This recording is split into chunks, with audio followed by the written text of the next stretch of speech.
Welcome to the Friday Night Recap Show. If you have not downloaded that Sports Animal app, you need to make sure you do that because there's not many places you can see a 6-year-old go up against a 60-year-old man in a car dealership.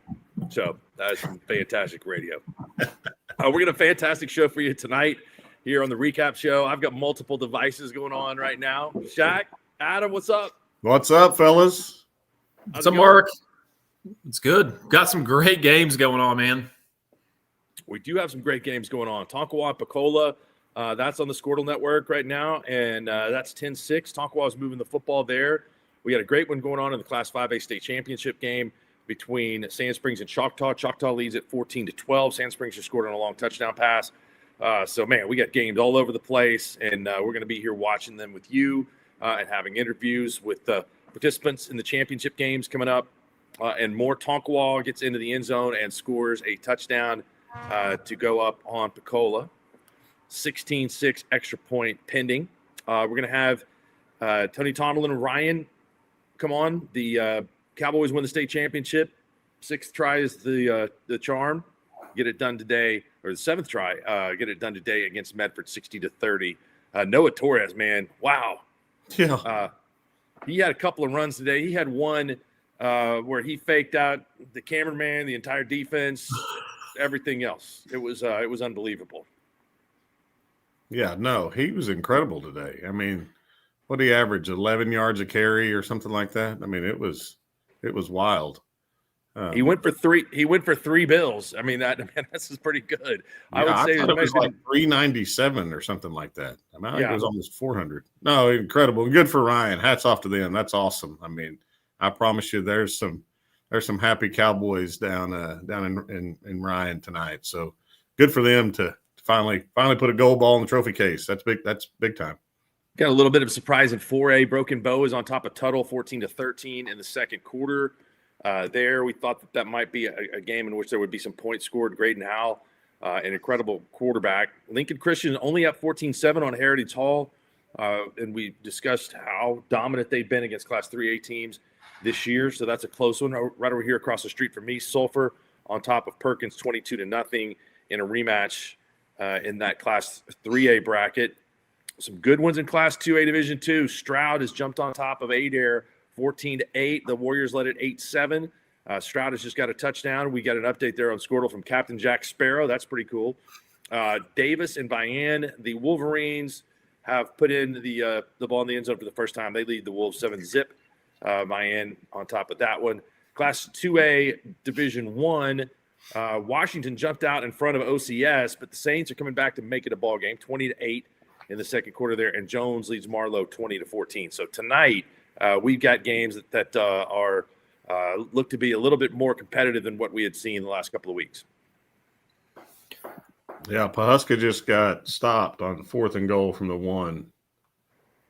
So now Rejoice has got to go 99, but they had a great drive going and just kind of stalled out once they got down inside the 5, and it's 14-12, and that could have been a big stop for Rejoice. Sand Springs just picked up a 4th and 1 at the 30-yard line with 1:21 to go. Man, that like you mentioned, Mark, biggest surprise so far, I would have to say Broken Bow over Tuttle, right? I think so. Right? I mean, and that's early. Again, I mean, Graydon Howell is an awesome quarterback. I think he's capable of doing great things and big things. So that's not a surprise to me that they've been able to put up some points. I would thought Tuttle would have had maybe some more success on offense. So hopefully we can get a report from somebody that is checking in that game. Sand Springs has just scored to go ahead 18-14 on Choctaw in a back-and-forth game. Yeah, that looks like it's been a great game so far. I haven't been able to watch other than just on Squirtle. So Easton Webb just made a great play throwing the ball down about the 2-yard line, falling down. Shaq, what do you think of those Sandites uniforms tonight? I haven't seen them yet. I'm trying to get there right now. But I'm sure, I mean, like we talked about the other day, I mean, you got to love a Sandite, don't you? They had him on at the press conference. They got all gold with the little black helmet. Nice. You got to respect the team. You got to respect a team that's willing to dress out in all gold. Oh yeah, we've rocked the all gold a couple times. Mm-hmm. Yep. Yeah, I mean it's if you can pull it off, it's a good look. Why can't I find the game? How about Elgin's just all over Cushing, 35-6? I mean, obviously we all thought Elgin would win that game. I thought that game would be much more competitive than it's been so far. Elgin's so good on defense, though. I mean, yeah, they really are. I mean, hey, hats off to Heritage Hall for scoring, though, too. I mean, I know, and keeping it close, just 14-7 still, Shaq. Yeah, but even just getting 7. I mean, they get one more, they're gonna double the output of every Oklahoma team that they've played this year. So, what'd they score? 7 last time they played them? 26. I think right. 6, yeah. So they've already outdone themselves. Yeah. In that game. Big touchdown right before half there for Sand Springs, going for the extra point here, putting them up 18-14. Marlowe scores 21-20. Marlowe up on Jones. Their uniforms are sweet. I got a little Missouri Tiger thing going on there in Sand Springs. I agree. Yeah. I mean, I like if you're going to be a gold, especially like old gold, yellowish, you got to embrace it.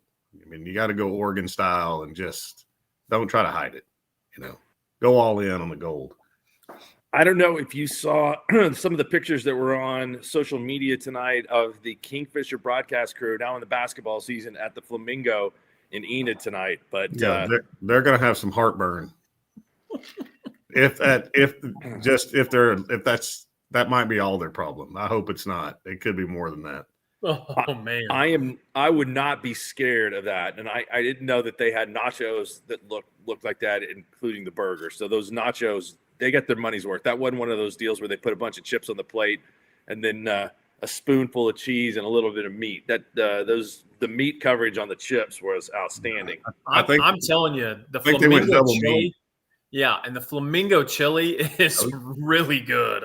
I mean, they sell it to you like in little containers, so you can actually just go there and buy chili if you want to. If you take it to the house and you leave it out for a little bit, is there a pool of grease sitting on top 100%. of it? 100% there is. 100%. Yeah, I think the only way to eat it is at home, just for the future. That's coming after you after that. It's they sell it to you frozen too, Mark. I mean, I'm telling you, I don't know why you'd ever be in Enid, but if you happen to be up towards Enid, you need to stop in, or maybe when the animal's doing a remote up at Wild Wings or something, have one of the guys stop and pick you up some of that chili. It's phenomenal. Why drive further to Ethan from Hennessy to Enid? I'll be up there for the Squirtle Festival. I can come up for that. Yeah. How late are they open? I'm going to have to do it after the broadcast. I can't do it before. Their hours are strange. They stay, I mean, depending upon what night of the week is, I believe they're open. I mean, they're a bar, but I think they serve food until 10, Mark. Okay. All right. If I remember right. So I think we've got Coach McDaniel from the OFBCA, offensive coordinator at Mustang. If you want to bring him into the show, I believe he's actually live from UCO right now. So that's cool with you guys. I'm going to bring him in. Is that all right? Yeah, let's do it. Let's see how good I am at this. Coach McDaniel. Good so far. Cody, hey, fellas, how we doing tonight? You guys doing well? Great. How are you? Hey, what's the food in that room like compared to the media food? I mean, it's a lot of chicken. Cowboy chicken. We had cowboy chicken upstairs last night, and that was rock solid. I'd give that an A. It was pretty good. Good. Okay. Used to. I don't know if this was Justin's doing. I know you're the president now. The coaches had a lot better spread than the media did. So try to sneak down there on the second floor. Well, the first night we had garage hamburgers delivered up here. It was pretty good. They've been pretty good to us so far.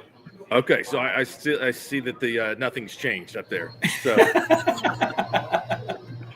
hey, Cody, you guys I know you got a coaching clinic coming up in January in Shawnee. You got all kinds of things going on right now. Tell the folks what's going on with the OFBCA. So January 15th and 16th is our annual winter clinic that we put on. We've got a bunch of coaches coming in from all over the state. We're excited to, just get everybody back at one venue and sit down, discuss, present, and just fellowship and get everybody here in Oklahoma on the same page and we're excited. We're putting our speaker list together right now. We usually have a college night on Thursday night, and then our semifinal state runner-up, state champs speak on that Friday morning. And we just kind of, give back to each other and help grow the sport in Oklahoma. And it's a whole lot of fun. If you've never been, we'd like to invite you guys down. You guys come say hi to us and just check it out. That's January 15th and 16th at the Grand Casino. I'll be there. I plan on making it. If Shaq can clear up his problems from being ejected from there before they'll let him back in, I think Shaq will be there. I'll be there for sure. Yeah, we can hold a mini clinic somewhere when you get there. We'll find a cubby hole. We'll get some napkins and some pins, and we'll solve a lot of problems. Well, there's a lot like that happens down there. Yeah. Well, if Cody doesn't know, if he's ever watched any of Mark and I's broadcasts, we have a lot of solutions for coaches. If you ever watch our broadcasts, so we can kind of tell you what you're doing wrong, what you should be doing better. So we're kind of like the general fan. So yeah. I'll bring my notepad next time. Make sure I take notes. Okay, Coach. What's the attendance like tonight? It's a packed house, man. It really is. If I could turn my camera around and show you guys, I think the whole town of Sand Springs is out there. My goodness, awesome. That's great. Are you happy with the venue and the location? I love having the spotlight on every single class where they don't have to share it with everybody else. Absolutely. It's fantastic just to get down and just see, like the Class C championship was today, and I guarantee it in Ryan, Oklahoma, you can walk in just about everywhere and steal everything from everybody's house. That's how many of the people from the town of Ryan showed up, and it's just fantastic. It was kind of cold the first night a little bit right there, but man, the weather's not been bad for being December in Oklahoma. Cody, we came out to Mustang this year, and we had your game against Bixby, and I thought you guys played a really, really good ball game that night. Tell me what the challenge is like to go up against a team like Bixby that's going for their ninth state championship this year in a row. You have to control the smallest detail possible. You cannot shoot yourself in the foot. You can't do anything that gives momentum. And you got to, fight for every ounce that you get, honestly. And it's a fun thing to do, though. I mean, who better that wants to, if you want to be the best, you got to compete with the best. And I was sure proud of our kids that night. We put one foot in front of the other, and we fought hard, and our kids made plays. And at the end of the day, we made a few mistakes late, and that's what happens. It gets away from you. But again, hats off to Bixby. They're a talented ball club. They just have all the momentum built in the world right now. They have a great coaching staff. They got really good friends over there. But man, more importantly, I'm just proud of how our kids fought. They were up for the challenge. I can tell you that. Yeah, and I gave him one more championship, and they're going for 8 this year, not 9. If they get it this year, they go for 9 next year. But Shaq, I don't know if you saw Jaden O'Neal, their quarterback. Man, I was so impressed with the way that he threw the football. I mean, obviously he's a good player. Florida State just signed him. So, what did you think this year of having him, and what difference did he make for your offense? His leadership was second to none. He might be the best young leader I've ever coached before, and I've coached some really good ones.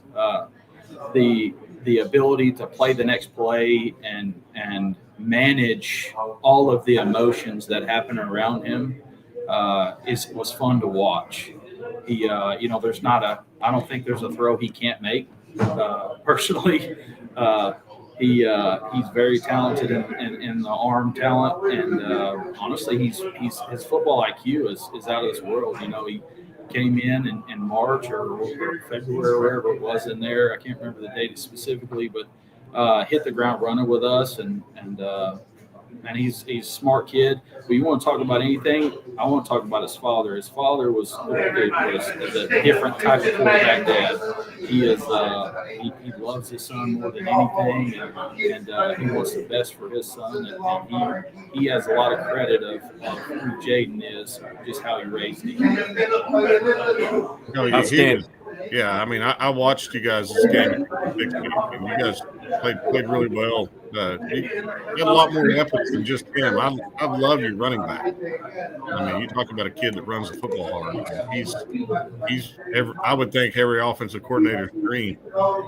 There's no doubt about it right there. And you're talking about number 21, Ace Gilliland. His name's Judson. We call him Ace. We like to call him Ace. He's our ace in the hole there. But we also got, Jaden Johnson. I mean, he took one to the house, and we're so blessed with the kids that we have and the work that they put in and the success that they bring for themselves. Honestly, it's pretty easy whenever you got kids that work hard and Coach Shack, more than anything, that's when good things happen. Yeah, for sure. So what do you think? What's going to happen second half of the game there? Man, if Sand Springs would just take care of third down right there, I think it'd be a lot more one-sided to Sand Springs there a little bit. Choctaw had some big plays there early in the first quarter, and then when in that second quarter, I think that long drive they had, I think it was 3 third and 9 pluses that they were successful on and kind of ended up getting down there and scoring. And Sand Springs quarterback, man, he's dealing the ball well right now. He's a good player. Cody, we appreciate your time. Thanks for joining us from up there. And I will see you tomorrow for the 5A and the 6A Division I championships. Should be a great day. Awesome. Well, thank you guys so much. Yep. See you, man. See you guys. President of the Oklahoma Football Coaches Association, Cody McDaniel. Yeah, Cody's a good guy. I mean, the leadership of the OFBCA is really good. Those guys do a good job promoting football in Oklahoma. So I would put our association up against not only any in our state, but any state as far as just, getting everybody on the same page all the time. I think we do a really good job of that. And that comes from the leadership for sure. How cool is the suite, by the way? Oh, it's way nice. That's awesome. What a great idea.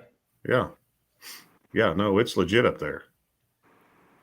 Tuttle 21, Broken Bow 14, so they get a touchdown and a 2-point conversion right before half. That game is at half. They made it to half, and Heritage Hall holding in there against Lincoln Christian 14-7.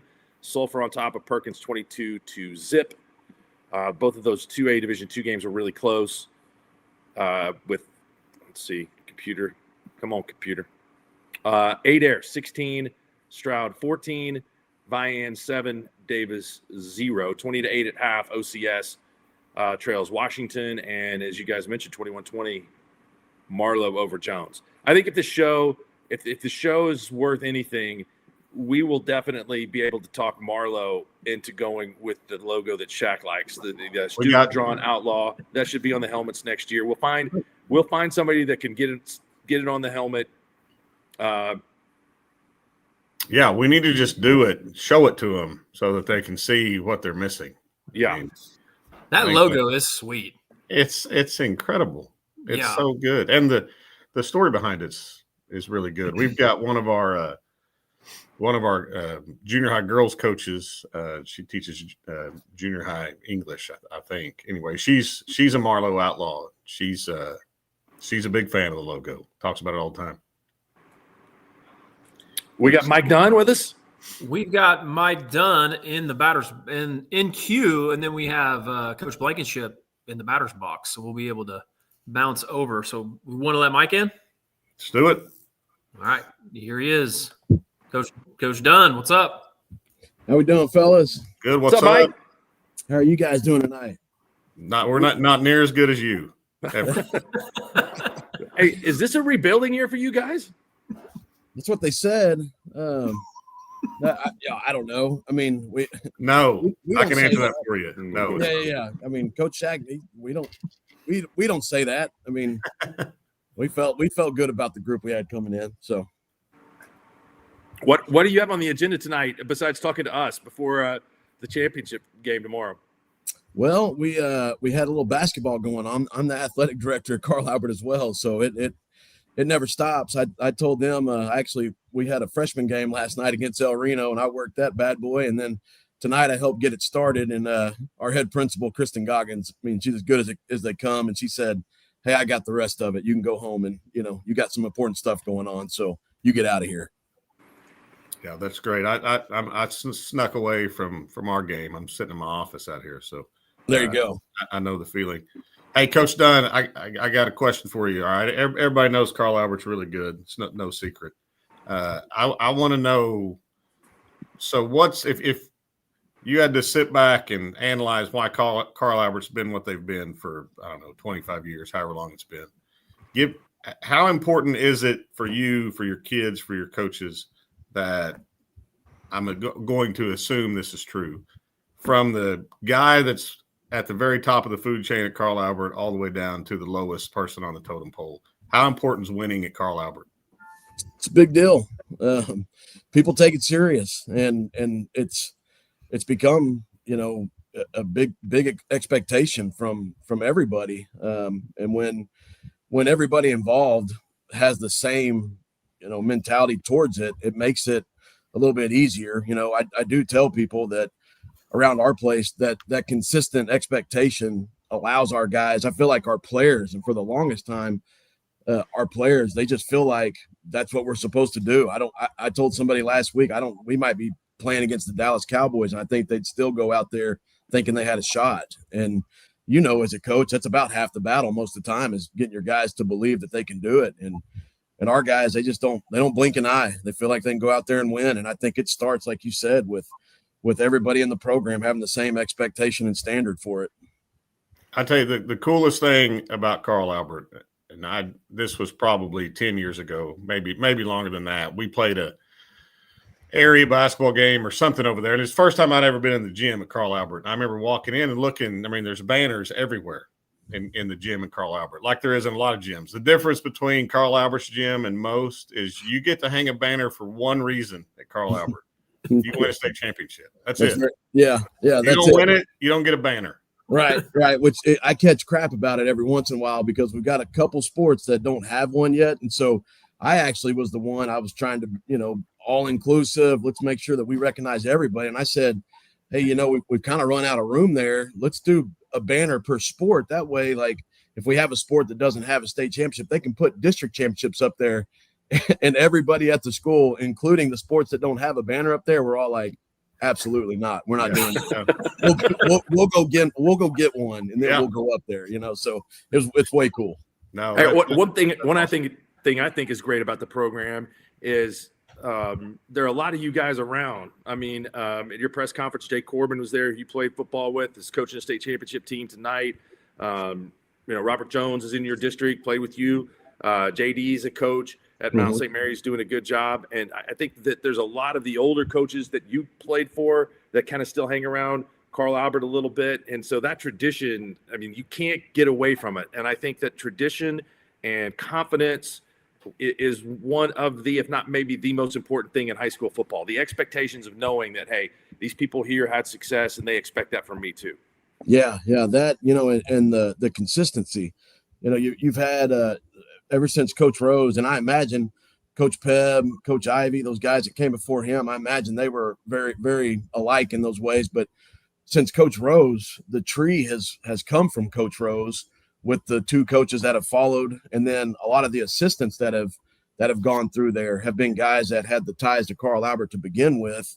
And they're guys, we've got guys that have gone out and have learned and done it in other places, have gone to other schools and have, made their way back to Carl Albert. And so they bring that experience from other places and other staffs. And we're really blessed. I heard Coach Shack talking about our coaches association and just the coaches, the fraternity really in Oklahoma of our coaches it's unbelievable. I've got to coach in Texas. I was down there for 11 years, and I've been back here in Oklahoma for 9. And the only difference between Texas and Oklahoma as far as football goes is just the production that it is in Texas. They just there's more money, there's more resources, there's more people that honestly aren't the people that even are there to play the football game when you go to those games on Friday nights. But the brotherhood that I have in Oklahoma, I have found that the Coaches Association, just the brotherhood of coaches, it's a lot stronger. And I know it's a lot smaller, but it just feels like there's a lot more people that are pushing to help each other.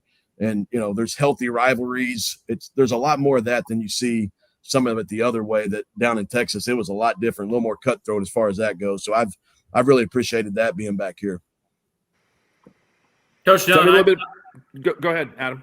I was just going to mention something to kind of add on top of that before we talk about their matchup with McGinnis. But you guys were kind of talking about what you think. Shaq, I would reiterate that too. My wife coached in a Class A first-round state tournament game at Carl Albert, and those banners, it was pretty intimidating, honestly, being in there and seeing that. Obviously, if somebody rolls into that gym, it's pretty cool. But one thing I would say, you were talking about the coaches. I thought you guys, from a standpoint, even at the collegiate level, got a great shout-out from Coach Venables the other night about X, about him playing hurt and playing with injuries, and that it's just kind of expected out of kids from Carl Albert. So it's pretty cool to see, even that coming from, the collegiate level too as well. So just what your thoughts are on that. I know you guys are putting a lot of kids in the D1 level, D2 level, all over the place. I think that's a big testament to you guys' program. Right. Yeah. And it's for those guys that are there at OU right now, obviously they're doing something right there and playing through some things.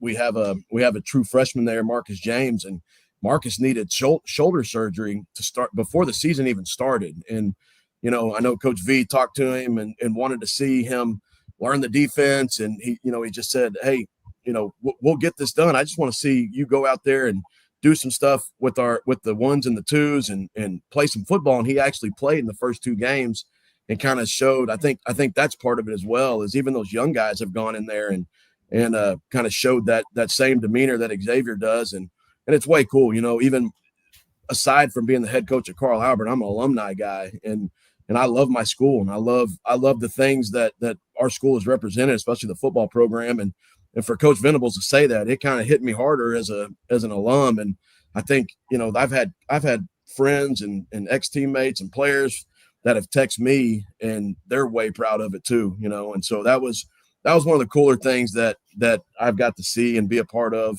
as in my last 5 years here at Carl Albert. And it's way special. We got to be there yesterday. We got to practice at the Everett Center or the Everett Training Center. And our 5 guys that play there, they all came to the practice, and 4 of them stayed the entire time. A couple of them, or one of them, had to go get some treatment and before they practiced, but they stayed the whole time, and they were telling us all kinds of stories about things that have gone on throughout the year. So it's way cool. It's definitely a shout out to those 5 guys. I think they've all kind of proved that culture at Carl Albert. Kathan Perucci, we talked about him at the beginning of the season. Is he your type of guy? I mean, he's playing both ways for you, offense and defense. You were talking about how special he was at the beginning of the year. What did his season turn out like? Way good. And yes, he's definitely my kind of guy. I love the O-line, D-line guys. I don't care what class, what level, it all starts there. And, Kathan is one of those guys that he believes it to his core, and he's way more athletic than I was. So there's no comparison there, but he's a scratch golfer too, along being 255, 260 pound defensive tackle, right tackle for us. So, but he's had a great year. He's disruptive on defense. He can rush the passer. He can run block, very athletic. And then defensively, he's way good on that side of the ball. So he's definitely had the kind of year that we knew he would have. McGinnis has got some big dudes. I mean, when I was going over there starting offensive line, defensive line, and even the skill positions, they don't have very many small guys. So you guys have been used to seeing them in the championship round here in the last few years. But tell me a little bit about what you see on film from them. Yeah, well, anytime you're gonna match up with the Irish, they're always going to be well coached, and that shows through on the film. You can watch them and see that they have a definite culture of playing hard. All 3 phases of the game. You can tell that they're very detail oriented. They don't make mistakes, well coached, very physical. And like you said, they believe in the same thing we do. It starts up front, both sides of the ball. Really good on the offensive line, really good up front on defense. And there's really no weak spots on their team on any phase. So it's going to be a heck of a ball game. It always is with them. It feels right that we're back in this game with them. We haven't played since 2023. We went all those years in district together, and then we got broken up in the districts, and so first time we've played since then. And just feels right having that matchup back in this 5A game. Mike, thanks for your time, man. We really appreciate it. I'm looking forward to seeing you tomorrow. I can't wait for this game. Absolutely. Appreciate you guys for having me on. You bet. Good luck, Coach. Good luck. Thank you guys. Thanks, Shaq. 63-5 for Mike in his 5 years at Carl Albert. And again, we've talked about some of the superlatives. A win tomorrow afternoon would propel them past Ada for the most state championships. Ada's held that forever and ever and ever and ever. And I think the last time Ada won a state championship was 1994. Carl Albert had one at the time, and they can pass them now with 20. They're 19-1 in state championship games. They only lost to Booker T. Washington, I believe, in 2008. So when they get this far, they're very, very tough to beat. Yeah, that is crazy. When you put it that way, for one, it makes me feel old. For two, I was playing that same Saturday that Ada won their last one. I mean, golly. I'll tell you what, we got Coach Blankenship in queue, and Coach Blankenship, obviously a legend, and it's great to have him, but he might have the greatest background that we've ever had on the show. So, I mean, it is awesome. He's got a Christmas tree behind him. This is awesome. So you guys ready to bring Coach in? Bring him in. All right.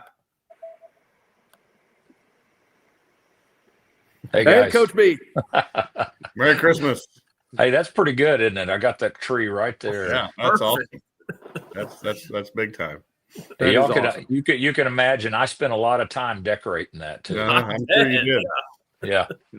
If you did, it was that needs to be moved a little bit more to the left, and Yeah, right. that ornament's not centered. If you want me to put Angie on, I'll let you talk about it. So. But it looks great. Tell her it's an amazing. There you go. There you go.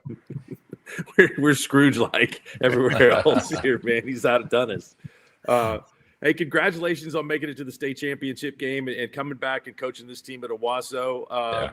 What are you a better coach today? I would assume yes, you are than you were maybe 25 years ago. But what have you learned over that has helped you along the way?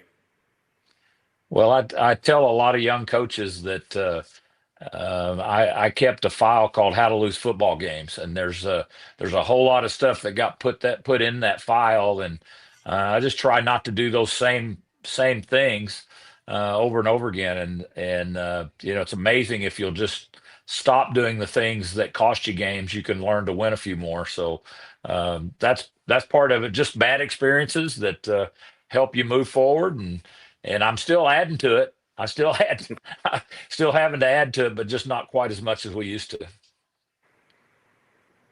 That's really good. I need to start a file for sure. And I'm not even a young coach, but I could definitely use the file. Yeah. What drew you back? I mean, you were out, you were done, you were moving on. Why come back to Owasso? Just the timing. It's just hard to explain. I honestly spent the year out and had no intention of going back. Hadn't thought about going back to that kind of situation. My son was coaching over at Broken Arrow. I was able to go watch him every day at practice. I could go hang out, get the itch scratched enough with him. I was going with other coaches around, and just like I said, I was able to scratch the itch. After Josh got fired, I wasn't real sure what was going to be the place that would happen. And then just literally hours and days after the state championship a year ago, Antonio and we were talking about it, but he took the job at Union, and Mr. Duffield, our athletic director that we go back 25, 30 years together, wanted to know if there was any chance I would come back. And I said, well, let me talk to Angie. And I couldn't get it out of my words out of my mouth. She said, yes, you need to do that. So I think that maybe I wasn't the greatest retired guy at home. I'm not sure, but she was okay. There's a couple of other little factors that people, they kind of lose sight of. I had two grandsons that were coming up that were eighth graders when I decided to retire. One was at Broken Arrow and one was at Bixby. It's bad enough to have to coach against my son, and we get after it, but I couldn't even begin to get my head wrapped around trying to game plan and scout against my grandkids.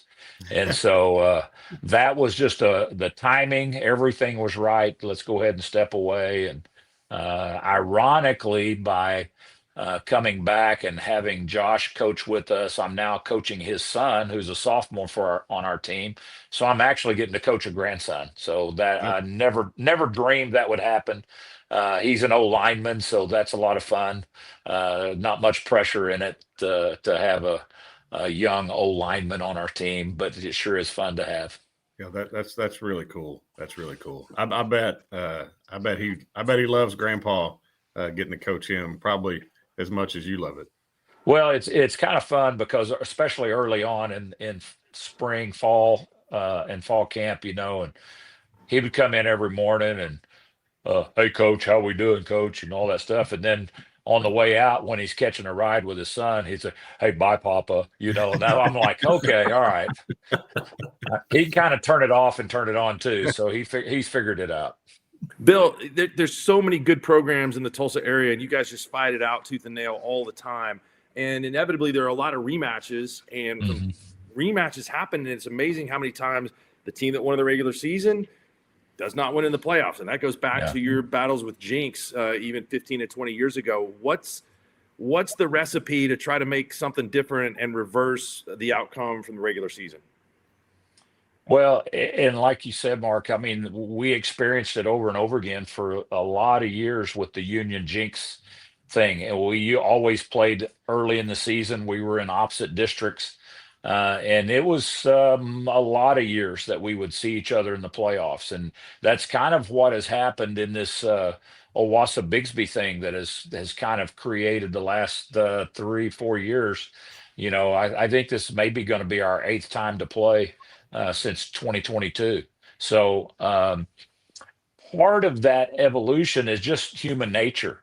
When and Nick Saban used to say this all the time, but one of the hardest things is to overcome winning. You have to, it's a great thing to win, but sometimes you ignore some of the things that you need to have addressed to become a better football team.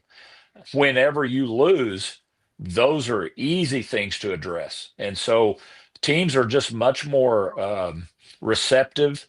If you've got a little chip on your shoulder, if you've got things to prove, and then if you spend all early part of the year, patting yourself on the back and getting all the rat poison that's out there about how good you are, then you have to fight that as well. I think good teams figure out how to do both. And so, one of the things that you have to tip your hat to people like Carl Albert. I was listening to Coach Dunn, and then also to Lauren and those guys at Bigsby. I mean, they've been able to overcome winning and still win. And that's what the great programs do. Well, you've definitely been a part of some great football programs. Coach, there's all these theories, about why teams on the east side are so much better in 6A. I've got a theory that I throw out there every now and then. You can tell me if I'm off base or kind of close, but I would guess if you drive around Owasso, all the schools are red and white. They all want to be Rams. They grow up being Rams. They don't grow up being Dolphins or Tigers, and then try to figure it out when they get older. I know it's the same way at Jinx. If you drive around Jinx, everything's maroon and white. If you drive around Union, everything's called something Tulsa Union. You think that's a big part of it? I mean, if you grow up in Owasso, if you grow up in Tulsa Union, if you grow up in Jinx, I mean, you want to be a Ram, and that's all you ever think about. Do you think that plays a role at all? I do. I do think that's a piece of it. I think when you have the multiple, middle school format, that you're talking about. I mean, sometimes these kids are, they get caught, competing against one another.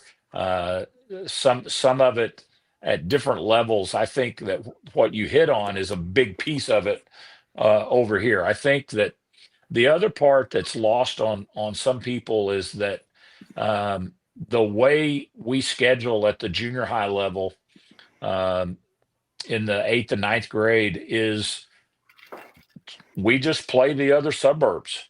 And so we're constantly having to play Jinx and Bigsby and Broken Arrow and Union, and we're not getting out of that lane, so to speak, and playing a whole bunch of other people. Some of our parents get bored by that. They think that's crazy that we don't have, other schools in it. But what I believe it does is I think it builds all of us up by just the tough competition that we see week in and week out in our junior high program and our youth program all the way up, because the good programs are playing well. And then there's another, and our athletic director and I were talking about this. I used to say this at Union, and it's kind of gotten lost on people sometimes, that if you are perennial deep run in the playoffs, you were talking Carl Albert and what they've done since the 90s, Bigsby, and I'd like to think that on Owasso we could include ourselves there.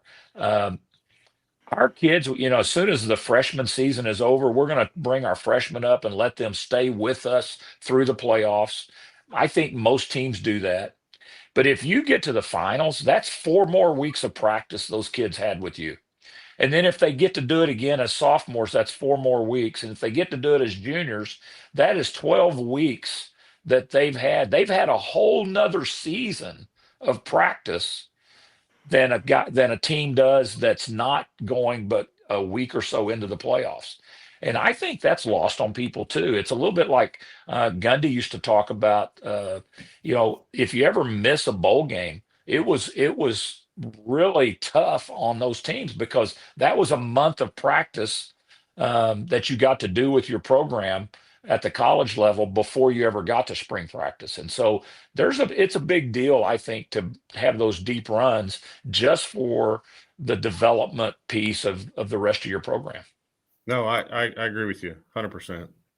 Well, and there's never been a better run of coaches than Bill, Allen, Lauren from that tree. They're continuing that. That has to matter and mean a bunch.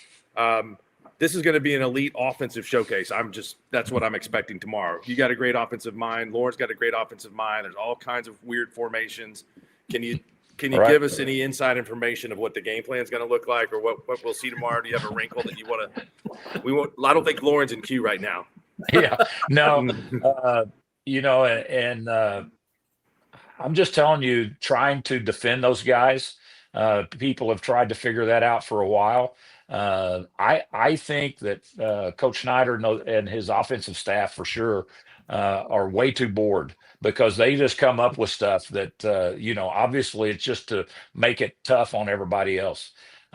So if you study Bigsby and you go, what does it take? Then it's a little bit of that. So we'll have some similar things we're trying to do offensively. We're both trying to accomplish the same thing. It's still going to come down to some old-fashioned football. At some point in time, you got to be able to run the ball, and you got to be able to tackle and get people down. Now, we're going to have a little bit of that, smoke and mirrors, a lot of smoke and mirrors going on the field. But it really is going to come down to, at some point in time, just, being able to block, tackle, and, run the football. Well, our best to Angie, because she's got the house looking really, really good. So I know that's I appreciate that, guys. No doubt.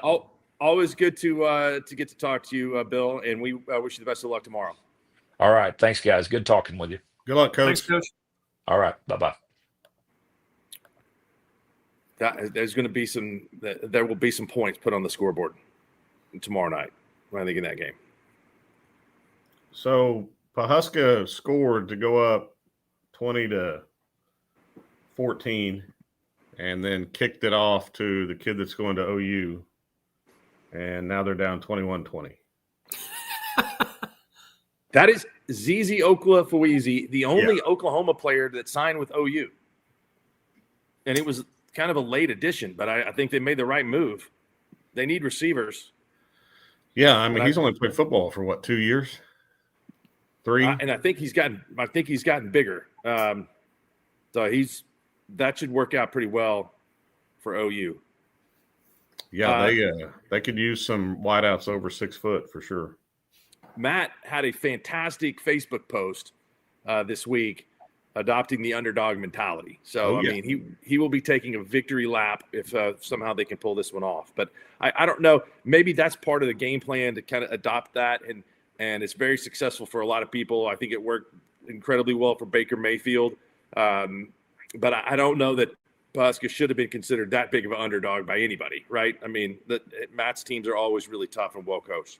No, Matt does a tremendous job. He really does. I've gotten to know Matt really well over the last 6 or 7 years, ever since he got to Pawhuska, and we had some wars against each other in 20 and 21. But no, he does a great job. His teams are really well coached. They're fundamentally sound. And it's kind of like, Coach Blankenship was saying, a lot of times it's a lot of smoke and mirrors, but at the end of the day, I mean, they're really good at blocking. They're really good at tackling, and they line up right. They do things the right way. So they're a tough out. I mean, you got to beat them. They're normally not going to beat themselves. They're giving Rejoice right now all they want. You live in a town that's got that many ghosts in it, that many places that are haunted, then you got to be tough. Yeah, I don't know if you've been to any of those places, Shaq, but yeah, they got them. We have Ryan with us? We do. You want to bring Coach Stringer in? Just one second. Here he is. Coach Stringer is the second victim of us not saying that this show is at night instead of the morning. So he was ready to go at 8:30. I was ready to go. And he's now here at 8:41 at night. So we apologize for it's that. all good. I think you should assume it's probably the morning because the coach's lifestyle is usually early, unless you're Shaq, right? I mean, it's late, but you got to be up early. Yeah, no, I was ready to go. So I had first hour off this morning. So I thought I had it planned out, but that's all right. Hey, you've got a fairly young team. I know you've got experience, but this is a heck of a season you guys put together, and it was incredible because I don't know, every couple of years or something like that, you find a situation where a 9-1 team has to go on the road in the first round of the playoffs, and then you guys had a very difficult assignment against Guthrie, and you've persevered and not get to play a game at your home stadium to get here to the finals, and so this journey has to be very fulfilling for you this year to be where you are right now. Yeah, no, it's been awesome. Been an awesome run. We're enjoying it. That's one thing we've talked about is just enjoying this process. I don't think a lot of people outside of our room thought, we had a chance to make a deep run in the playoffs. That's something we've been talking about though, because we knew, we graduated 22 seniors last year, but our sophomore class is really, really talented. They went undefeated as freshmen last year, beat, some combined JV freshman teams just by themselves. And so we knew the type of guys that were coming in and they mesh really, really well with our junior and senior class. And we're a young football team, with 16 seniors this year. And so, really the offense and defensive line will take the biggest hit. But we have some younger guys ready to step in those roles as well, for sure. So, Coach, is this your first trip to the finals as a head coach? Yes. So I've been to 4 as assistant, 2 as offense coordinator, 2 as special teams coordinator under Justin. But the first one as a head coach. So, well, if I can give you one piece of advice from some old guy that's been fortunate enough to be there a couple of times, take 2 minutes at some point tomorrow before the game while you're out on the field and just shut everything else out and just kind of look around and soak it in, because it's a big deal to be in the finals. It really is, and I know there's so much pressure to win it, but I mean, there's coaches that have coached, that are really good coaches, coach 30 years, 40 years, and never get to coach in the finals. So first of all, congratulations on that. But take a moment for yourself tomorrow to just, file it away at some point. When you're sitting around, you can always come back to that, because it's a big deal, and I'm happy for you that you get to experience that. So you guys are massive. I mean, what are we feeding them at McGinnis? I mean, we got training table, morning, lunch. We got some big boys. I mean, that's what, we feel like we match up. I mean, obviously well with everybody. But that's, one thing that we feel like we have over everybody is our size and class 5A. Our mids, we have a lot of big mids, that kind of put people in a lot of tougher situations. And I was talking with Andrew Harris, our starting tight end defense end about that this afternoon when he was in my class. And, that's been one of our biggest strengths for us this whole year is that those guys, they can block, they run routes, they do a lot of good things for us, but they also play on the defensive line and been able to set the edge there constantly for us. So in the offensive line, we have some big boys up there. And so they move well, they're athletic, they're intelligent. And so it helps. They're not just big and slow. They're big and they can move well. They're eating Lori Canfield's lemon bars, Shaq. I mean, Lori gives Sarah Smith a run for her money with the Lori's got the lemon category. Sarah's got the strawberry category. Yeah, we on lockdown.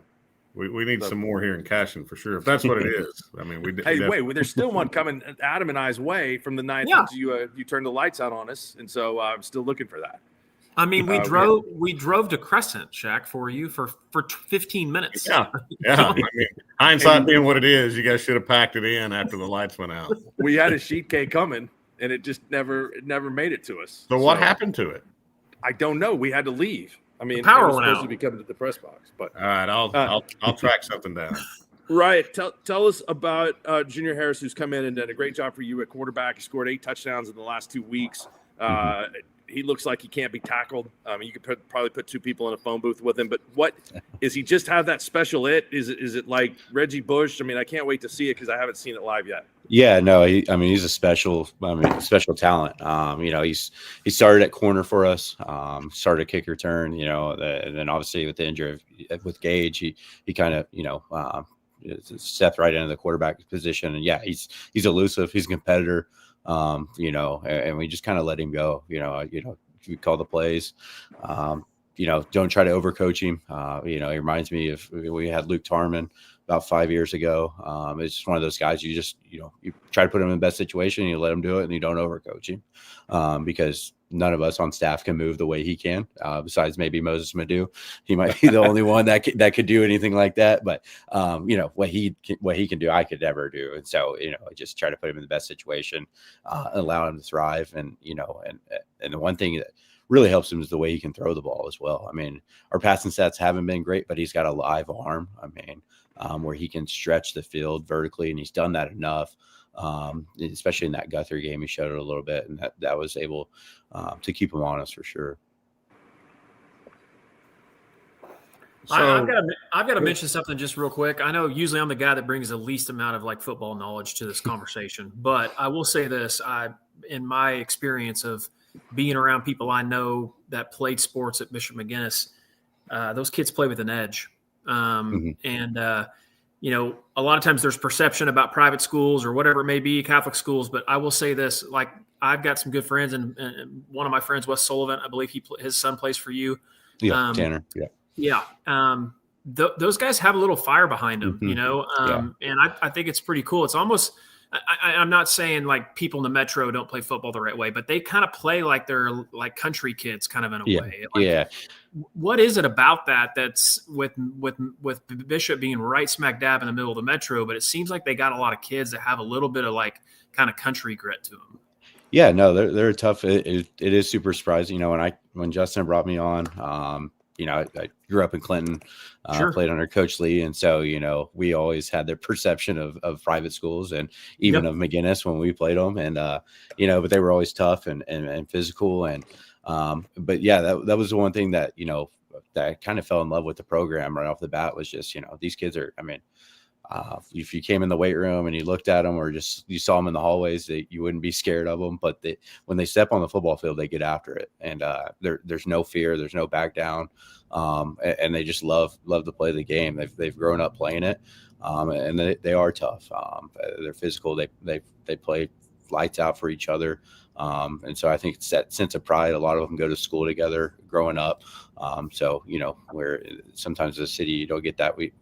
Christ King's our biggest feeder school, and that's where a lot of kids come from. And so they've grown up and played Little League together, played on the junior high teams together. And so you get a little bit of that, that vertical alignment that a lot of really good programs have. But yeah, that is surprising, but they are tough. Sometimes teams over the years have tried to intimidate us, and it's like, we'll show up play. We're used to playing Carlisle. We're used to playing, scrimmage and Lawton Mac, playing Lawton Mac. When we go play a team, sometimes in the playoffs, they'll try to intimidate us, and our guys just kind of shrug it off and say, all right, well, we're here, so get ready to go. Yeah, I think I see some of that Mike Lee toughness in there. That's there. Yeah, no, he made a phone call to me this week, so he gave me some advice. Good. So I got to hang out with you in the summer. We did some pictures at your place. Mm-hmm. Your son Jackson, right, was with you there? Yeah, Jackson. Yeah. Okay, I got a Jackson too. Okay, he's awesome. a little older, but I bet your son's having a lot of fun through this. Oh yeah, Jackson. He came to practice today, so he's 3-year-old. He came to practice. He was fun. He loves being around the boys. And then we had team dinner, and so just loves. I had that opportunity with my dad to be around growing up and follow him around from football to wrestling to everything that he did, and so it's a special opportunity. And then we have a 1-month-old that kind of right here in the middle of the season, Henry. So we've got our 2 boys, and it's been a crazy end of the season. A lot of sleep, not much sleep happening with the playoffs and a newborn, but we're here. We've made it, and we're looking forward to it. Jack, you better put an NIL deal together for Jackson, because he can already throw it at 3 years old, and by the time then you're going to be in 5A, and so you won't be playing against him. You better get him on your team. Yeah. I mean, if I'm still coaching when he's in high school, then something's gone off. I got it, Ryan. I got to give a shout out from Jason, from Coach Sternberger. Jason Sternberger. Okay, very nice. He's watching, and he told me, he said, you are a tough ass kid, and I think that's okay that we say that. So on this show, it's a football show. Tell him thank you. Tell him said hi. You bet. Hey, Ryan, I look forward to seeing you tomorrow. Can't wait for the game. Yes, Best sir. of luck. Thanks for having us. Good luck, Coach. Appreciate you guys. Thank you. There's some wars going on right now. High noon. Yeah, we got some great games. We've got just so you guys know, if we want to peek in at some of these games, we do have Coach Manuel, state champion Coach Manuel. I think I don't know about you, but Mark and I owe him an apology. Well, no, hold on. Let's bring him in. Hey, Gary. You want to bring him in? Hold on. I'll bring him in. Hold on. This is a perfect segue. Okay, you guys got some explaining to do to Coach Gary, Manuel. you watch the Squirtle Pick'em show? No, sir, I did not. Then we don't need to talk about it. So, congratulations trust on a me, great performance. I heard about it. Okay. I have people that tell me about it, but I don't pay attention to that stuff. The game's still got to be played. Well, you guys definitely played it really well. Congratulations. I mean, that's one of the better 8-man games I've seen played from one side. You guys executed really, really well. So congratulations on bringing the gold ball back to Sealing. Thanks, Shaq. I appreciate that. Kids played really well. Gary, I mean, I know that there was a little issue before half and maybe a turnover or something like that, but that the best you played all year? Because I agree with Shaq. I mean, I thought that just man, you just asked me who's the best player on Sealing's team. Obviously, there are a few that stood out. Tillery had a great game, but everybody played well. Everybody. Well, I thought, kind of once we started the playoffs, we were still a little banged up, but I thought our kids was really starting to hit their stride when we started the playoffs, and I could see over the last couple of weeks we were getting better and better. My quarterback was getting more confident in what we were doing and really had a good grasp of what was going on in our offense. And I felt like defensively, we were playing pretty well. We were tackling well and doing all those things. I tell you what, I was impressed. I mean, obviously you guys scored 60 points, and I don't care if you're playing 6-man or 12-man. That's not easy to do. But I thought your secondary played extremely well. I mean, I know Walika completed some balls, but I don't remember anybody on Walika's team ever being open. I thought you guys covered as well as you could yesterday, and it was impressive to watch for sure. Well, we knew going into that game that if we had a really, really weak spot on our team was in our secondary, just because of an 8-man, you can put guys on islands, you can get one-on-one coverage, and we knew we had to do some things to kind of cover some guys up a little bit, and we were still a little banged up in the secondary. And I thought our kids did a really good job of executing what we wanted them to do. No, for sure. You guys did a great job. Hey, Gary, I asked Coach Dunn this at Carl Albert.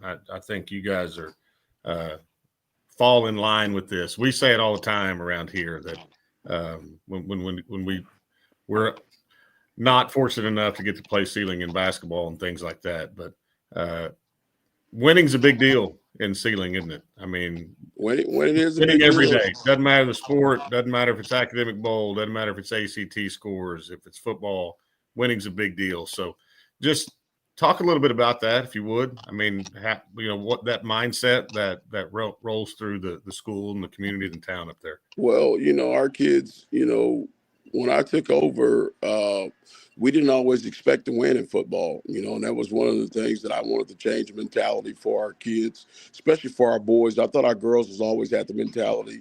They always expected to win when they stepped on the field or on the court.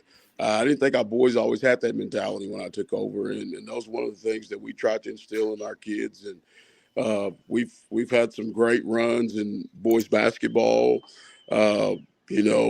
We've had runs in baseball. I mean, our kids have done a really good job, and I think that's been the biggest thing is our kids' mindsets, changing the mindset to get to where the girls at, because everybody was kind of envy of the girls, because they were winning, doing all these good things, and the boys was never getting over the hump, and we finally done that in football. Did you do anything to celebrate? Yeah, I stayed up way too late last night, Mark. Didn't function real well today. They made you come to school? No, it did not make her. Okay. I kind of stayed home. I called my boss this morning, told him I wasn't feeling well, and I kind of stayed around the house all day. That's not a bad way to celebrate. Well, it was cold yesterday. I'm sure you caught something. Being out there. It was nice. It was actually nice. When we first started, I thought it was a little chilly. I thought when I come in pregame, I was got to put some more clothes on, and then I don't know, I got a little excited, and I stayed fairly warm though. Yeah, I mean, he's used to the wind blowing out there in ceiling. I mean, when it blows, it's always cold for probably 7 months. But that last touchdown pass to Baker, I know he works really, really hard for you on defense, does a lot of unsung things. Was that kind of a special message to let him walk it off? Well, those guys is on me over there on the sideline. Coach, just throw the ball right here. Let's just get the game over with. And I was like, well, I didn't really want to. And Baker was like, Coach, throw it to me. I was like, okay, all right, we'll run it. And he told me he was not going down. He was getting in the end zone regardless. That's what he told me. Coach, how cool was it? I know you got to win a state championship with your son, but how was it? I saw your son was on the sideline helping you guys. I'm guessing. I mean, I would assume he's going to go into the coaching field too as well. But how was that having him there on the sideline helping you guys? And I know he had an incredible prep career and is playing collegiately now. But was that a cool experience for you? That was a really cool experience. I think he brings calmness to me. And not only to me, but to our players, because when he talks, they listen.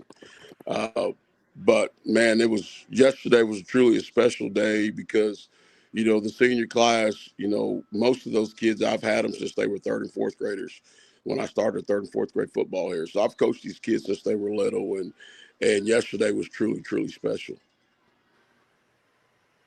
That's phenomenal. Well, I'll tell you what, I'm going to give you credit, too, for the uniforms because those numbers are so big that an old guy up in the broadcast booth can see them. So, I mean, didn't have a miss a whole lot other than the ones that were tied up. I mean, that was a little tough sometimes to figure out who was 30 and who was 80, but I got it, I think, before the game was over. Yeah, we got those uniforms from BSN, and we have 3 different sets, and we kind of mix and match them, and that was the uniform that we won our last state championship in, and that's the one the kids chose to wear yesterday. I can respect the uniform combinations. That's good stuff.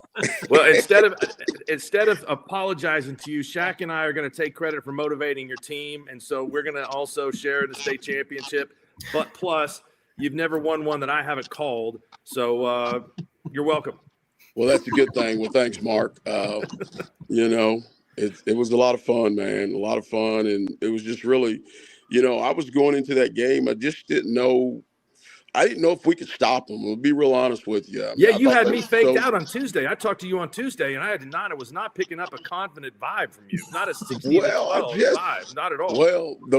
Well, I had been at practice, and I see what practice looked like, and I was a little concerned. I didn't know if we could even slow them down offensively, and I thought, if we can limit their chunk plays, we can have a chance in the fourth quarter. And I thought we did a really good job of putting pressure on the quarterback and in the secondary guys keeping the ball in front of them. But early in the week, boy, I'm telling you, I didn't have a lot of confidence at all. I was a little disappointed. Well, the scoreboard tells the story because it's a very good football team you guys played on Thursday, and so we don't have to tell you how well that you guys played. I mean, that was an incredible game. So look forward to seeing you soon, Gary. Thanks for your time, man. Appreciate it, man. Get Thank some you, rest, guys. and then do some more celebrating. All right, see you guys. See you, Gary. That was not the voice of a team that won by 48 points.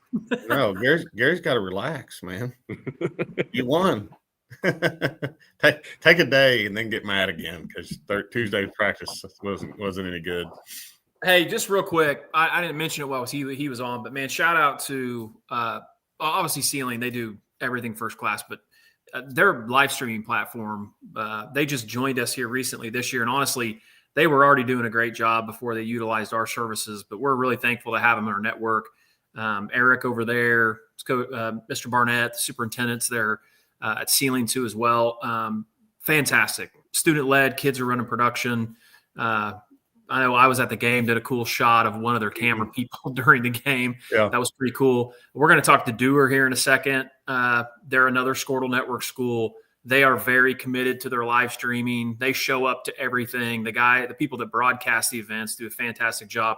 The thing that I thought was really cool that Ceiling did, and shout out to K101. K101 is a big radio station in Northwest Oklahoma, and it's been around for a long time. And I thought it was really cool that K101 kind of joined up with Ceiling Wildcats TV. And they put on a great production. I'll be honest with you, nowadays, I do not find myself a lot of times listening to radio broadcasts anymore. But I was tuned in. Not yours. I'm talking about game broadcast. Oh, okay. Understandable. Okay. Anyway, and they did a fantastic job. And like I said, we're going to have Dewar on here next. They do a great job too as well. So shout out to them. You guys ready? Radio doesn't need any more nails in the coffin. So I did not mean it. I meant broadcasting games. Before you bring Dewar on, did anybody listen to the Welcome to the Weekend this morning with the morning animals? I did. So good, I did, and I sent them a text, and I just offered them I can't say because it's a sensitive topic at the station, but it was very well done. Yeah, it was solid, and probably got it's probably going to come back to haunt him at some point. Jim is he's in the Bahamas, so he is not aware. But that's a perfect segue to bringing in Dewar. It is with the quarterback named after Traber. Look at that. That's legit. What's up, Dewar? What up? How's it going? So hey guys, man, it's looking good. Put the gold ball on the table. Put it in front of you. Yeah, let's bring it up there. Let's showcase it. Come on. Put it out there in the front. I mean, that's what it's all about, right? Where's the other two gold balls from the last 5 years? Yeah, put it right there. There we go. I like that. Yeah, that's way better. I don't think that there was a script for that game yesterday. I mean, losing Peyton, I know, is a tough blow for you guys, but you were able to overcome that. And I know both offenses are capable of putting up a ton of points, but there were no points in the second half. So you guys are a well-rounded team that can play on both sides of the ball. I was very impressed. Yeah, it was definitely not the way I thought it was going to go. I didn't think it would be necessarily a shootout, but I thought it would be a typical mid-range, 8-man game, 30 to 20 something or whatever. But I was just really proud of our team, and defensively just kind of bend but don't break. Yeah, it's I think defense at 8-man football gets a bad rap sometimes, and people say you can't do it, but you guys definitely definitely shown that you can play defense, especially in the biggest game on the biggest stage. I mean, to hold them to 6 points was pretty impressive. So hats off to your kids for executing that game plan. So who do we have with you? So to my left here, we got Braylon Lewis. On the other end, I've got JoJo Waters. And then the guy that turned into a legend overnight is Traber Jones right here next to me. How did he get the nickname T-Money, or did you just come up with that yesterday? That's his – I think I've heard – but honestly, I heard his little sister yelling at a basketball game last year or something, and then I noticed that, his family calls him T-Money, and, it's just – it was kind of an endearing term, especially when he held it down for us last night. Traber, tell us the story. How did that nickname come about? And are you a fan of listening to Jim Traber in Oklahoma City? Yes, that's how I got my name. My dad loves the sports animal. That's how they came up with it. And I don't know how I got the nickname T-Money. It's just always kind of been my nickname. That's what my family's always called me. Shaping the minds. I've been around your dad a few times and met him. He's a good man. So we're gonna make an interview happen. I did text Jim last night at the game, and he was very proud of you. I can tell you that he was fired up that there was someone with his name there. So we're gonna make that happen. But, okay, that's awesome. Hey, Braylon, I love what you had to say about your mom and your relationship yesterday in the post game. Yesterday, I thought that was a very, very special moment. So tell us here, everybody on the show tonight, what she's meant to you and your development as an athlete. Honestly, my mom's been there every step of the way. I mean, ever since I wanted to play football, she was like, "Well, I'll get you signed up." And I mean, she's brought me to practice when I couldn't drive from maybe third grade all the way to my beginning of my junior year. So I just hats off to her. I couldn't do nothing without her. That's JoJo, awesome. I got a question, Shaq, and I'll let you go here for a second. But, man, you ran a ton. I mean, you probably ran 50 miles yesterday in motion. For you guys running that option. Do you ever get tired? I mean, do you say, hey, give me the ball this time, I mean. Yeah, sometimes I'll go in the huddle. I'll tell staff to draw me something up, but usually I just keep running back and forth. You like playing offense or defense always better? Got me running motion. Yeah. Do you like offense or defense better? I like offense. That catch I had last night was pretty hype. Everybody got me hype after that. I agree. That was awesome. So, Coach, this your first year to be a head coach?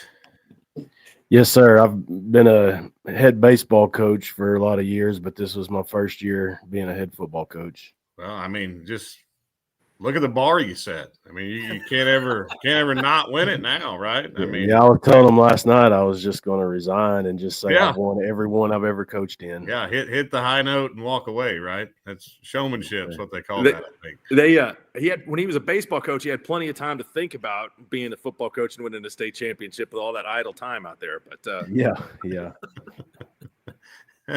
Well, hey, congratulations, man. That's pretty incredible. The first year you're a head coach, you win a state championship. So that's really cool. And you guys seem.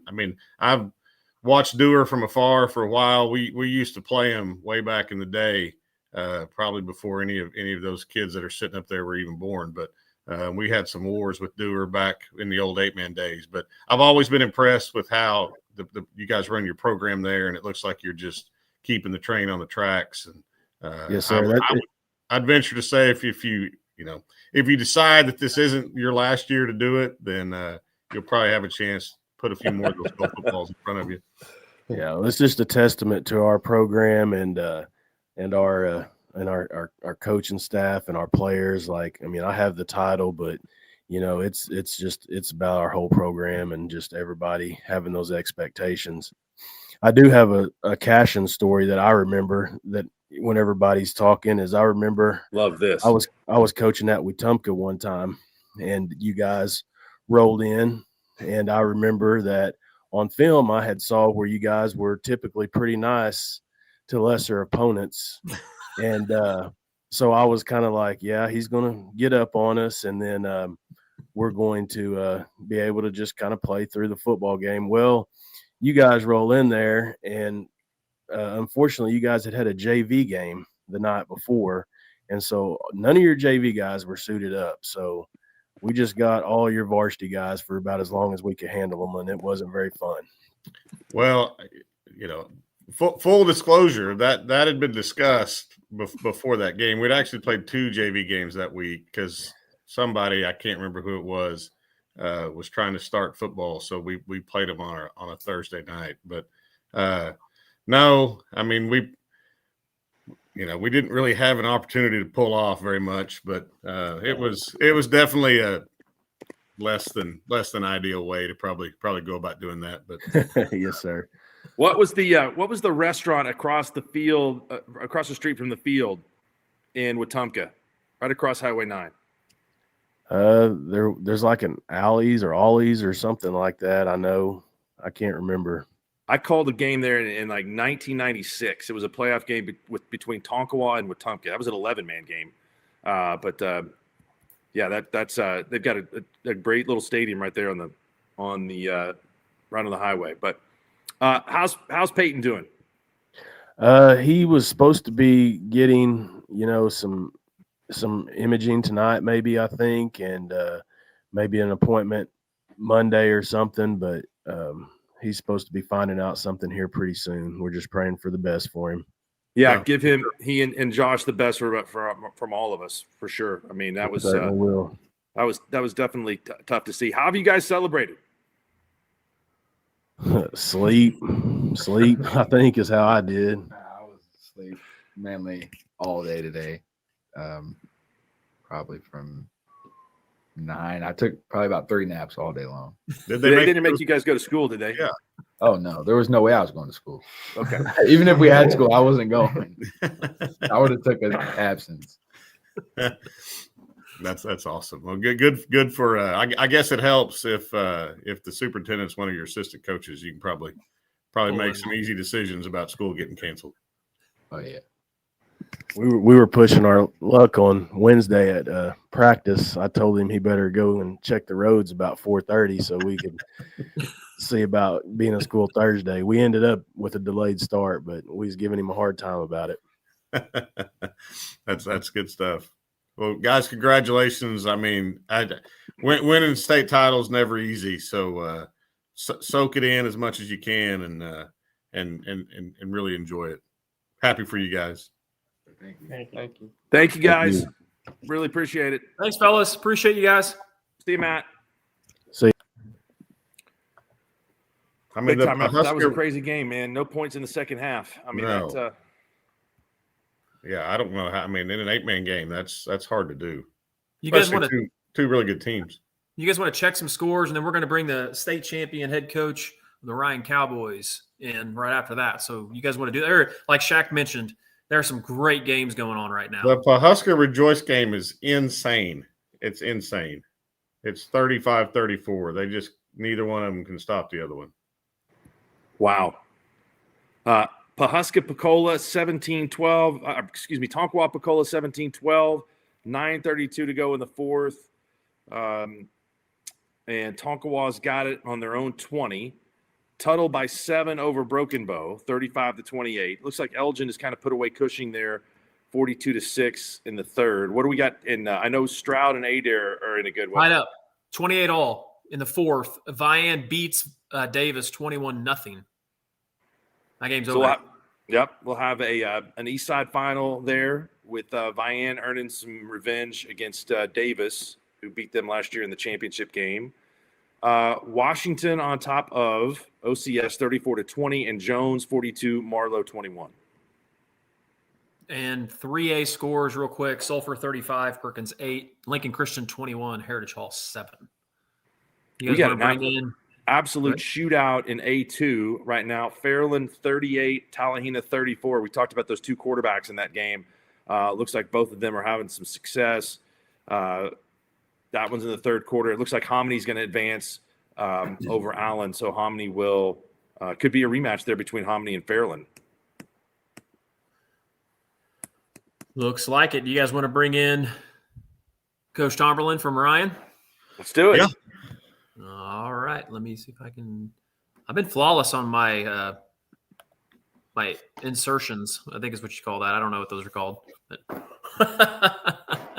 Congratulations. Appreciate it, guys. Yeah, that's big time. I mean, what's the pulse in Ryan right now? It's got to be. Well, it's crazy. It's pretty crazy. We just got in town about 30 minutes ago, I guess, and they told us to bring the bus to Main Street, and we got onto Main Street, and my goodness, it looked like I don't even know how to explain it. It's the biggest thing happened on Main Street in Ryan in a long time. I can promise you. There was a lot of people down there. That's awesome, Coach. Well, congratulations. I know that's it's been a long time coming in Ryan. So really cool for your school and your community. I know that I mean there's a whole bunch of people that are going to wake up with their chest stuck out a little bit farther than normal tomorrow in Ryan. So that's cool. I'm happy for you for sure.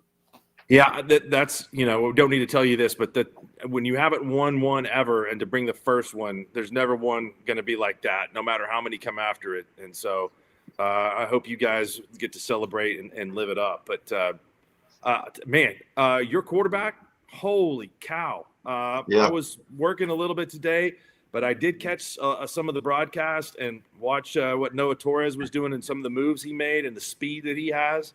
Man, that's impressive.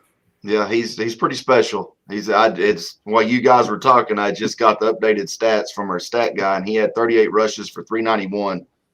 I think he had six or seven touchdowns. I think he had 7. Was it 7? Seven, yeah.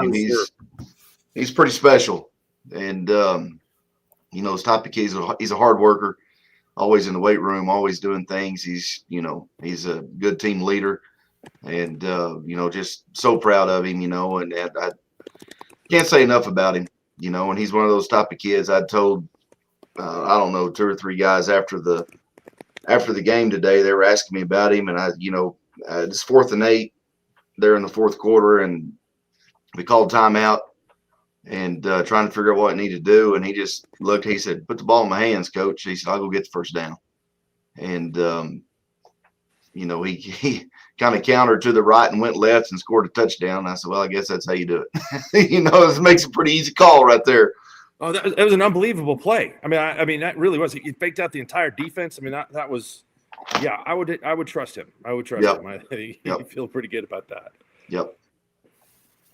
What was this year like leading up to that? I mean, you guys have been building on this for the last couple of years, and it's been a process to finally get here to the championship game and not only just get there, but to win it. Well, going into the season, we had all coaches, you kind of have that feeling of, hey, this could be it. This could be the year. The only issue that I was seeing going into the season was that we had to play our district schedule was rough. We had to go to Tipton, we had to go to Mountain View, and we had to play at Geary. And I thought, wow, how are we going to be able to win all 3 of those games, knowing that they're going to be, extremely tough football games. We were able to beat Mountain View and Geary, pretty handily. And then, had a battle with Tipton, that first game with them at Tipton. And so just, kind of in our district and, in our district, we know that, our best spots to finish are 1st and 3rd. Second, like last year, you have to go to have to go to either to Medford. You get past Medford, you're probably going to have Timberlake in the semis. So, 1st or 3rd in our district's kind of that spot. You don't necessarily want to finish 3rd, but you just know that is, that's kind of the one place that you could be that may make a run. And, when we beat Tipton, we thought, gosh, guys, we got an opportunity now. We go win district, and we finished 1st in our district. We really got a shot. And, the guys knew it. There wasn't any question as far as what they, what was in their mind, on our mind. And, just going forward, I mean, we felt like we had a good chance It just we had to finish. We had to finish it. Well, you certainly did that for sure. I think you guys put a exclamation mark on the term finish. Well, it was tough, and props to Medford. My goodness, they played so tough. We knew it was going. I mean, they're so athletic.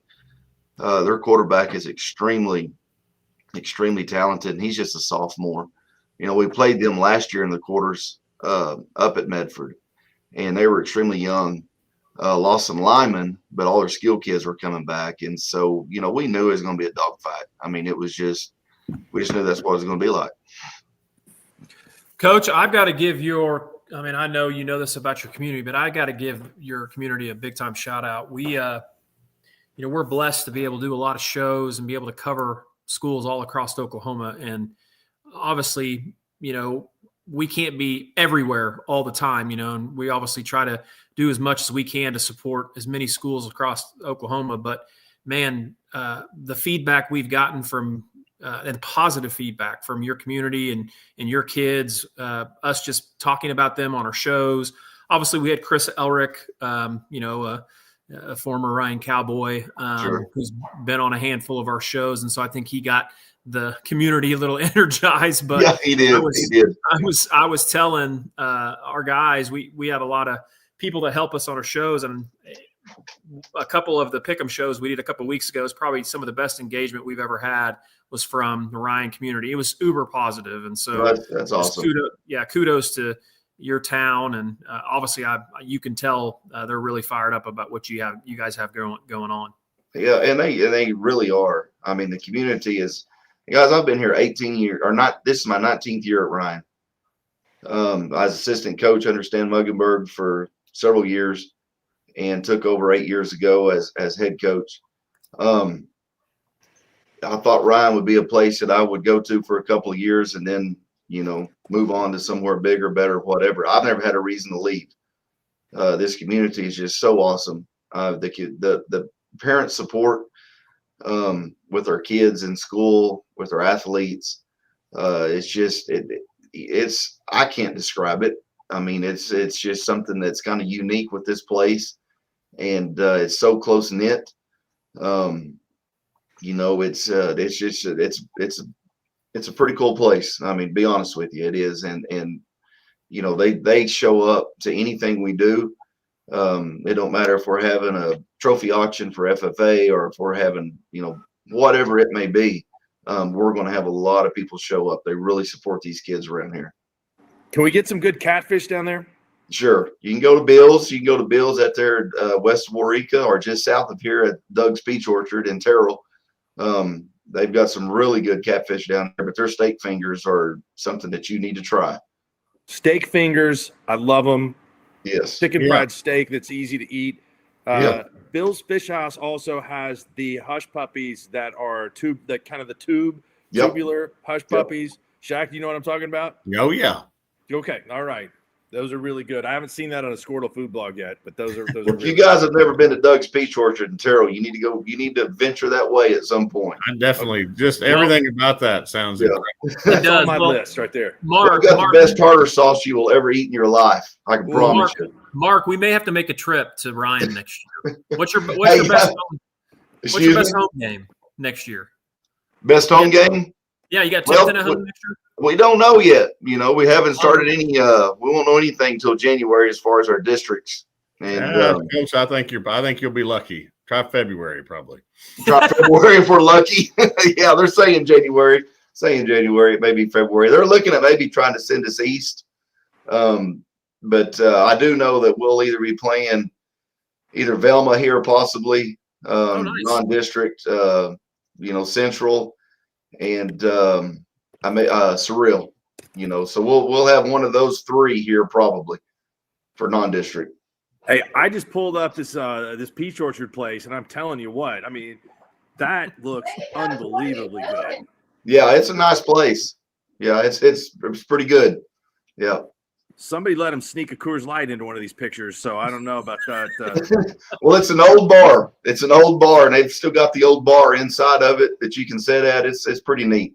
Coconut cream pie, $3.50. Yeah, I will I swear to you, on my word, that I will be at Doug's Peach Orchard sometime in the next year. Well, call me up and I'll meet you there. Okay, we're going. We'll celebrate the state championship with you. Sounds good. Congratulations. Congrats, Coach. Thanks for I joining us. appreciate you guys, everything you've done this year. It's been awesome. You bet. He's going to have to stretch out after that bus ride today. He's been on that bus for a long time. He needs to celebrate. I cannot do the tartar sauce. Can't do it. Really? No, it's got pickles and mayonnaise in it, and no, I can't do it, man. What do you put on catfish? Ketchup? I mean, lemon or nothing or ketchup. Yeah, I know ketchup probably not the right thing to do, but I don't mind it on catfish. But a good tartar sauce is pretty solid. But I The do like Bucks- mayonnaise and pickles. The Bucks are pulling away. hey, hold on just a second. I gotta let the cat in. Okay, you guys mind? No, Give go me a ahead. second. All right. Shaq, are you have Rejoice and Pahuska over there? Because it looks Yeah, like there's Rejoice been- just scored again. Yeah, it looked like so. But Rejoice scored, then Pahuska ran the kickoff back, and then Rejoice threw one up in the end zone, not to the kid going to OU, whose name I can't pronounce. Zizi Okafuizi. But it looked like Pahuska picked it off, and then it was kind of a scrum, and the refs threw up the touchdown sign. So I don't know. I don't know what happened there. So it's 42-34, and Pahuska's got it back. Are they moving the ball, or they just get it back? They just kind of got it back. I can't tell what the down distance is, but they're on like the 25. I mean, they got a ways to go. Yeah. How much time is left in that one? I don't know. That's not on the stream. There's 25 not a lot of information outside of just the game happening. 25-20 in the 6A Division II championship. Choctaw has just scored, and then now they've got the ball back. Hey guys, I just got a coach. Or Chris Wolfong was supposed to join us, but he's having some internet problems. He's actually come in queue a few times, but he wanted to share with me that he met a guy today from Ryan. He was born and raised there. He drove 3 days through 3 snowstorms to get to the game. Nice. That's I mean, how awesome is that? That's some passion. Do he live in Antarctica? I mean, how did it take him that long? Where is he from? I'm not sure. I'm going to say not California. That's dedication. Just judging by the mind fact is blown. from Ryan. My mind is blown by this Doug's Peach Orchard place. We got to go. Can't believe I've never heard of this. We got to go. I've only actually driven through Ryan one time, I think. Did he say it's in Terrell, Texas? Is that right, Mark? Terrell, Oklahoma. It's on this side of the border. Oh, Terrell, Oklahoma. Okay, that's right down on the border, right? Yeah. Yes. That place is not afraid to get hit by a supercell or a mesocyclone. They get more severe thunderstorms down there than like anywhere. 1948, this place opened up.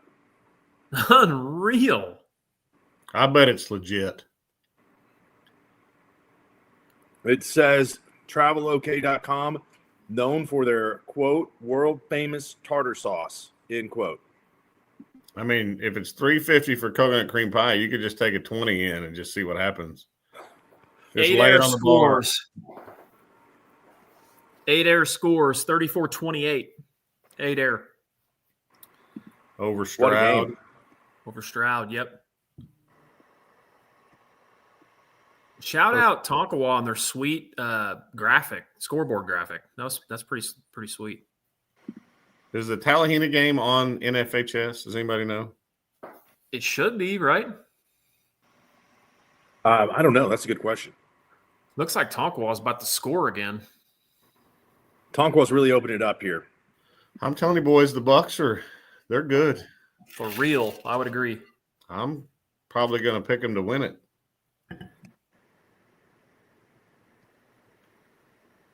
That'd be a good game. Plus, it's got Mark- a 4th down coming up. Pahuska does. Where are they at, Shaq?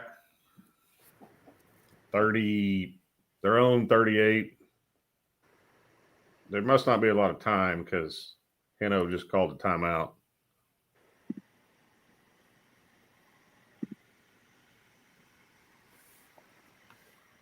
Who's going to win the 6A game?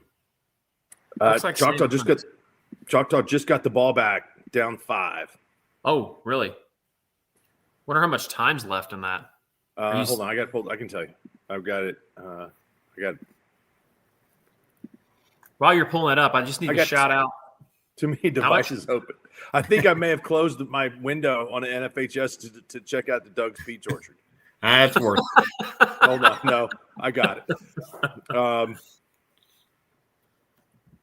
We got a replay here.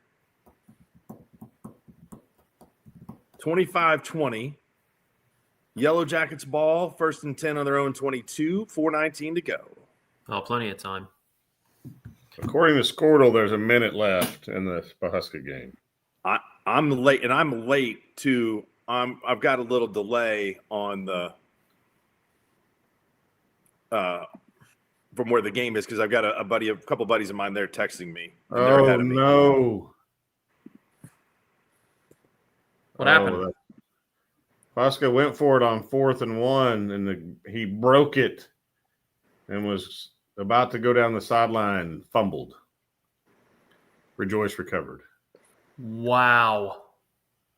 I mean, I don't know that he was going to score, but he was going to make it really interesting.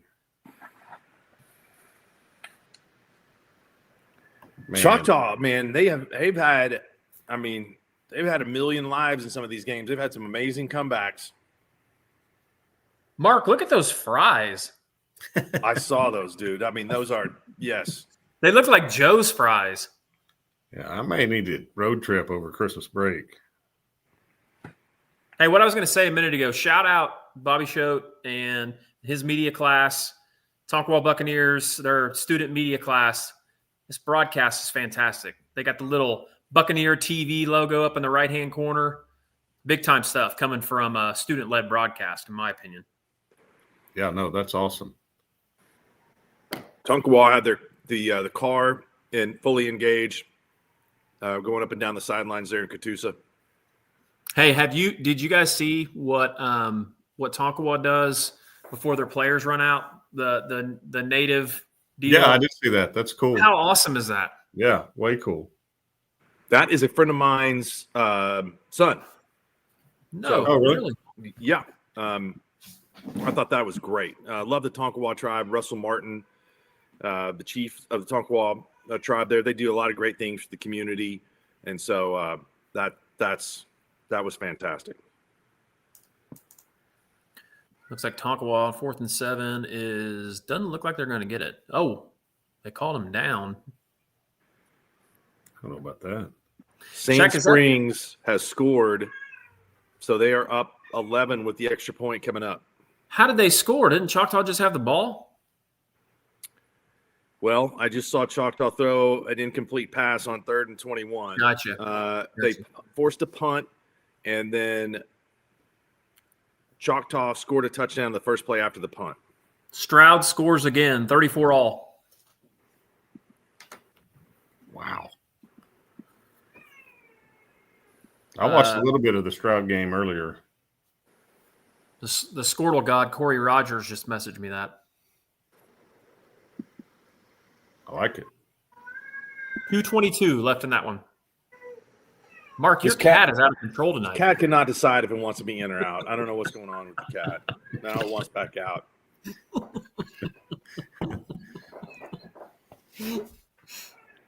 Okay. Oh, go what happened here? Something happened. The lights, did they fumble or? Well, it's 31-12. What was the score? It was 31-12 before, I think. I guess we could rewind it. I have that ability. Forgot. Hold on one second.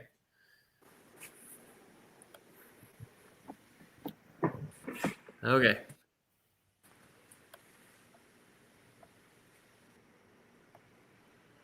Yeah, I don't know what happened. Rejoice just got a first down. This one, unfortunately for the Huskies, I think is all but decided. Choctaw brought a blitz, handoff to the running back, 42 yards, touchdown. 32-20, 3:09 to go.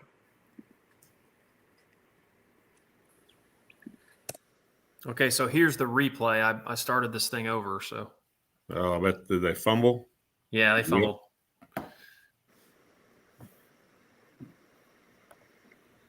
And the lights went out, and they scored. Tonkawa scored. This is getting out of control. Yeah.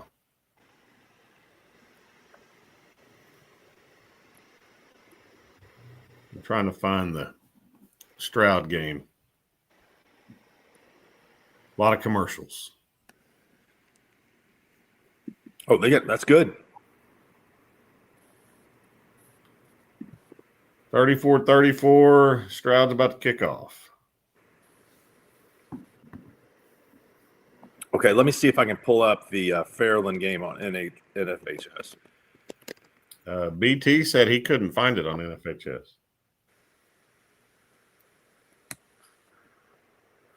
Fairland and Chelsea, August 30th, 2025. Yeah, I think Chelsea has a network. I wonder if there wasn't anybody that actually streamed it, because that's what happened in this game, in this Tonkawa. The Cola game, they weren't able to get a crew there, so that's why Tonka was able to stream. Where was the Tallahena Fairland game? Glenpool? Did I dream that? I think that's right, isn't it? You remember, Mark? Hold on, I can tell you. Choctaw is just scored. Don't ever count them out. Tallahena and Fairland was at Beggs, which Beggs actually has the Squirtle network. No, they're not you using called no, you did not call a game there with me last year. Coach Kerr. You did. I wasn't there, yes. Stop talking. What's the Choctaw Sand Springs score? Well, it's 32-26. Choctaws going for the conversion. Still 3 minutes left. Oh, yeah. 32-27, 2:45 to go. Plenty of time.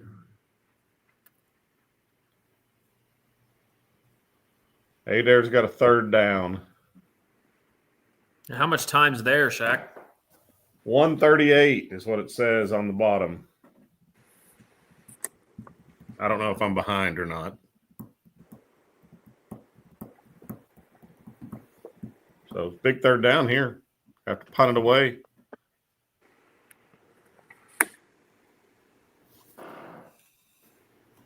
I think Tonkawa's got this one wrapped up. Tallahena pulled ahead 40-38. 40-38 now? Yep. 2 minutes to go. Yeah, there are some great games going on. Tuttle's pulling away from Broken Bow. Ponca City's got a great stadium. Yeah.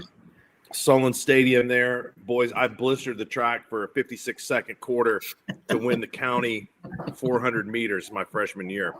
Yes. Is there video anywhere? Mom video? Hey, No. Mark, were you an arm pumper, like a real over-exaggerated arm pumper? Dude, I was doing everything I could to try to make these legs move fast. Yeah, I mean, ugly face and everything, right? You know, they tell you, hey, run relaxed. No, I couldn't do that. So there wasn't a lot of competition in K County that year. Ponca City was not allowed to participate. It was just Perry, Tonkawa, Blackwell, Newkirk. That's probably good. It was good for me. I mean, well, yeah. I mean, good for you. Right. I've been running against like Tink Collins and Meat Shaw. I would not have had the gold medal. No, probably not. Oh, almost a pick again. 2 plays, 52 yards for Choctaw. Took him 15 seconds. That's wild. And Green, he had an amazing finish to the run. He caught the ball about the 15-yard line. Dejon Green, D1 guy, showing why he's a D1 guy, got into the end zone. Adair is down to the 40-yard line. 36 seconds left. Tie game. Tie game. Wonder if they got a kicker. I'm going to guess no. Tonkawa kid made a kick. Did you see that? It had to be like 40 yards. That kid can kick it, obviously, as you can tell. In our game that Tom and I called, he drilled one from, I'd say, mid-30s just before the half against Pahuska. So, Mark, you call these NFHS games. Did you guys ever turn the camera around on yourself during the call? No, we haven't had anybody clamoring for that. Well, apparently there is some in the Adair Stroud game. Oh, okay. I'm not sure who the two guys are that are calling it, but you can see them there during the timeout. That means probably I'd have to dress up a little more nicely. Are we doing a pick'em show on Monday night? Yeah. Boys, I'll be coming to you live from Channel 5. Nice. We'll get Damon Lane to hop in there and make some predictions for us. Yeah, we'll get a weather forecast from him for the weekend. It looks like the weather's going to be pretty good next weekend. And so are you doing the sports? Yes, I got to fill in between 6 and 10. I've got to fill 3 minutes and 25 seconds between both sportscasts. Surely you can pull that off. Either Hannah or Keating had to go someplace, so you're next up when that happens. I'm like the guy that comes in when the game is 20 to 3, and they go to the bullpen for a position player to pitch. Bringing in the big guns. Adair's chunking it in the end zone, incomplete. No, Ponca City's fields, it's way nice. They're even their locker rooms and everything, or at least the home. We weren't in the visitor side, but the home setup's pretty good there. Yeah, visitor side not as good, but still old, kind of an old stadium right in the middle of town, right close to the high school.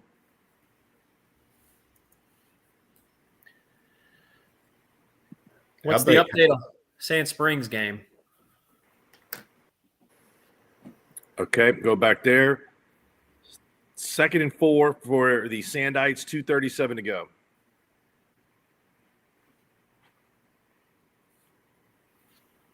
Timeout. Oh, Adair broke it down to the 20, 19 seconds left. What a game.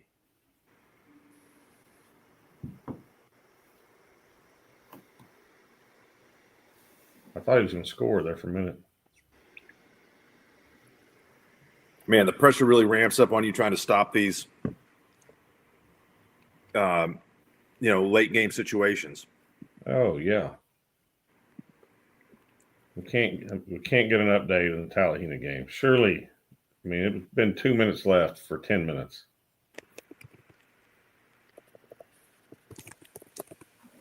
We had a score confirmed at 9:38. 40 to 38. I wonder if there's anybody there.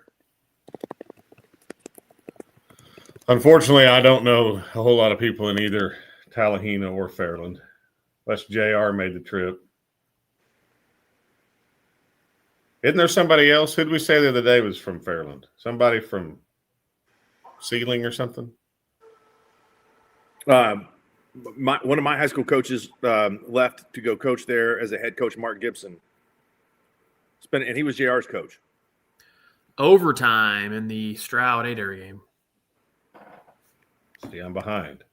Still 3 seconds left. You ruined it for me. Sorry. They're trying a field goal, as a matter of fact. You must miss. Are they really? Yeah.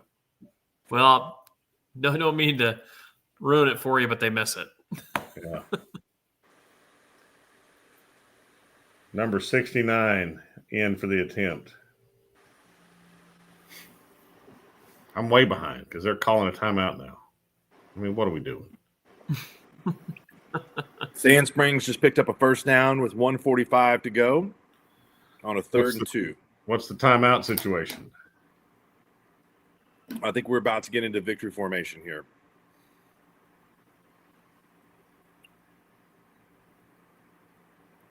Now, who is streaming the who are the broadcasters of the Stroud Adair game?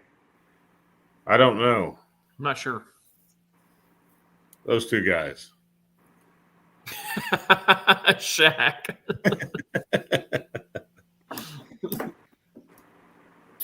I don't know. I don't have the volume on. It's a final 32-27. Sand Springs is a state champion for the first time since 1966. Nice. Awesome. Good for Coach Klink. Coach Klink does a great job. No, he really does. He's great. 46-40, Fairland. There can't be much time left.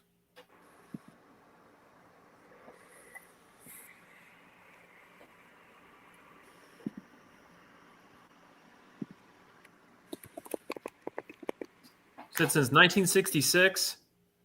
Yes.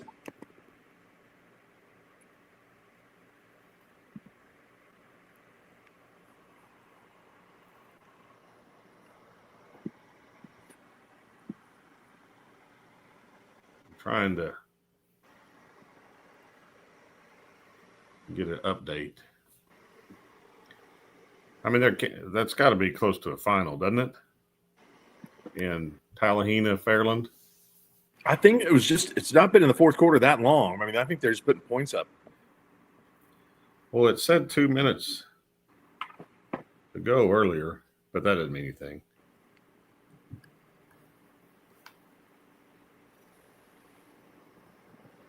Hominy beat Fairland 36-20 on October 16th in Fairland. So apparently, famous Will Amos is at the game. He said it's 46-40 Fairland with 1 minute left. So the Golden Tigers are going to have a chance. Famous Will Amos. He could go. Emporia State legend. Oh, yeah. Afton Eagle legend. Yep. He rushed for over 1,800 yards in the playoffs his senior year. That's not bad. No, not bad. 5 games, 1,800 yards. Can we tell anything by comparative scores in Class A Division I? I mean, Tonkawa. Tonkawa. I'm just saying, if you look at the margin of victory for Tonkawa over Pawhuska, you look at the margin of victory in the Pecola Rejoice game, and like Shaq said earlier, based on the offensive and defensive lines, an area where Tonkawa is pretty strong, that's going to be maybe a tough matchup for Rejoice. Yeah, I think it's, if you can deal with number 4 for Rejoice, then I think you got a pretty good shot. But he's a lot to deal with.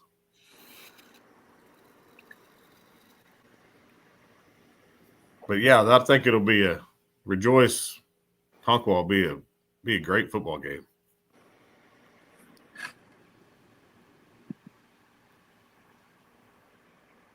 Overtime in high school is pretty wild. I mean, 1st and goal from the 10. We kind of take the element of field goal kicking out of it. I mean, not a lot of teams settle for it. Do you like it, Shaq? Should we see something different? No, I like it. I mean, I think it. You're gonna definitely get a winner pretty fast. I think. And it doesn't really happen all that often.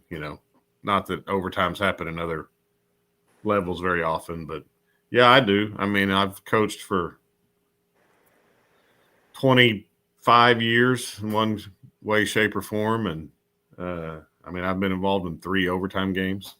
So really, that's all? Yeah, that's crazy. Yeah, I know. That's what I'm saying. I mean, it doesn't, and 2 of them were this year. It just doesn't happen all that much. Well, you can say something that nobody else can. Is that one of them was in 2 different stadiums? Adair scores. You can see that. Man, I'm like 10 minutes behind on the stream. I've been behind all night too. We need better. They're doing the coin toss. Shaq, it's scoreable. There's a person there live scoring the game. I know, but still, I mean, How are we this far behind? Any update from Tallahena? Nothing. Fourth quarter. I need to see if we can get an update from. I'm got a guy in between me and Will Amos. So What do you I say? was going to say this to open up the show tonight. I was watching some of the different Squirtle basketball games and the different gyms, which is pretty cool because I have not been to near as many gyms as I have football stadiums. But the gym in Clinton deserves special accommodation. I mean, it is with all of the arena seating, auditorium seating that's built around the basketball court. Yeah, right no, it's low way there, cool. kind of built down. That is fantastic. Clinton, you got a kick-ass gym. I'm just going to say that. Oh, the Tornado Dome. It's awesome. Mm-hmm. Yeah, I've never been to a basketball game there, but I've been to a wrestling tournament. It was cool. Hey, where did you eat last? Did you go to one of the Mexican places last night, Mark? I did not. I was by myself, and so I just went to got a slice of pizza, and I then followed it up with another slice of pizza tonight from Joe's. Nice. So, now, I thought you and Hardaway had told me another Mexican place because we've got a Hidalgo's in Norman or more. That Los Arcos is pretty good. I Okay. kind of went blank last night when you text me. I don't remember what I was doing, but it kind of caught me off guard. But I'll check it. I'll check it out. I don't venture to Edmond near as much as I used to. We're gonna have some guests, by the way. Am I looking at a Squirtle score earlier? That is the Chisholm Kingfisher girls basketball game. That's 40-2. Yes, that's accurate. Oh boy. I saw Chisholm's girls live and in person on Tuesday, and I can say that's probably accurate. Tallahena scored 47-46. What a seconds left. How much? 24 seconds left. What a game. Yeah, too bad no one in the state can watch it unless you're there. I mean, we would have streamed it. What are we doing? And you said it's at Beggs? Yeah. Yeah, they have streaming. Beggs got a nice football field.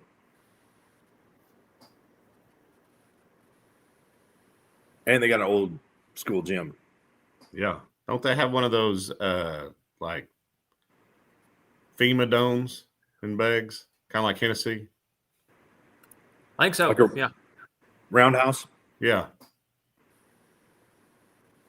Who's going to join us? Who we got coming up? Well, let's see.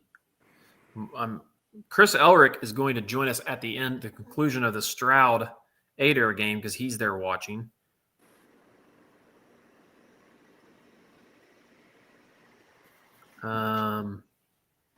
It looks like the Tonkawa Buccaneers may join us. They've been pretty good about coming on the show. Adair just now scored.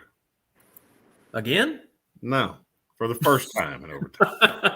No, they scored a long time ago. Hate to break it to you. Yeah, why am I watching?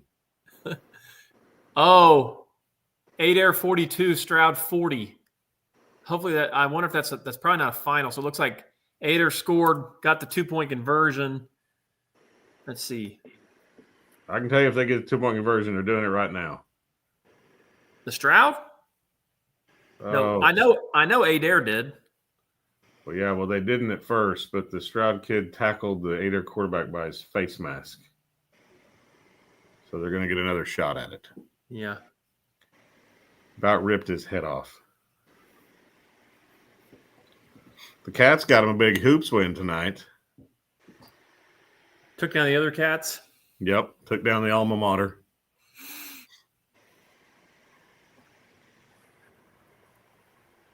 But this Tallahena game's got to be a final, doesn't it? You would think so. I mean, what a game. I'm going to have Kelly send it to me. What about this Adair Stroud game? I mean, 42-40 in OT. Have we asked Chris? Is it over? I'm getting ready to text him. Can we FaceTime something?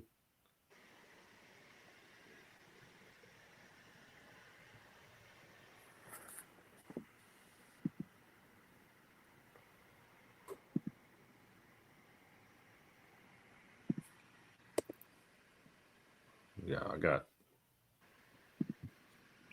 Let's see if it's a final.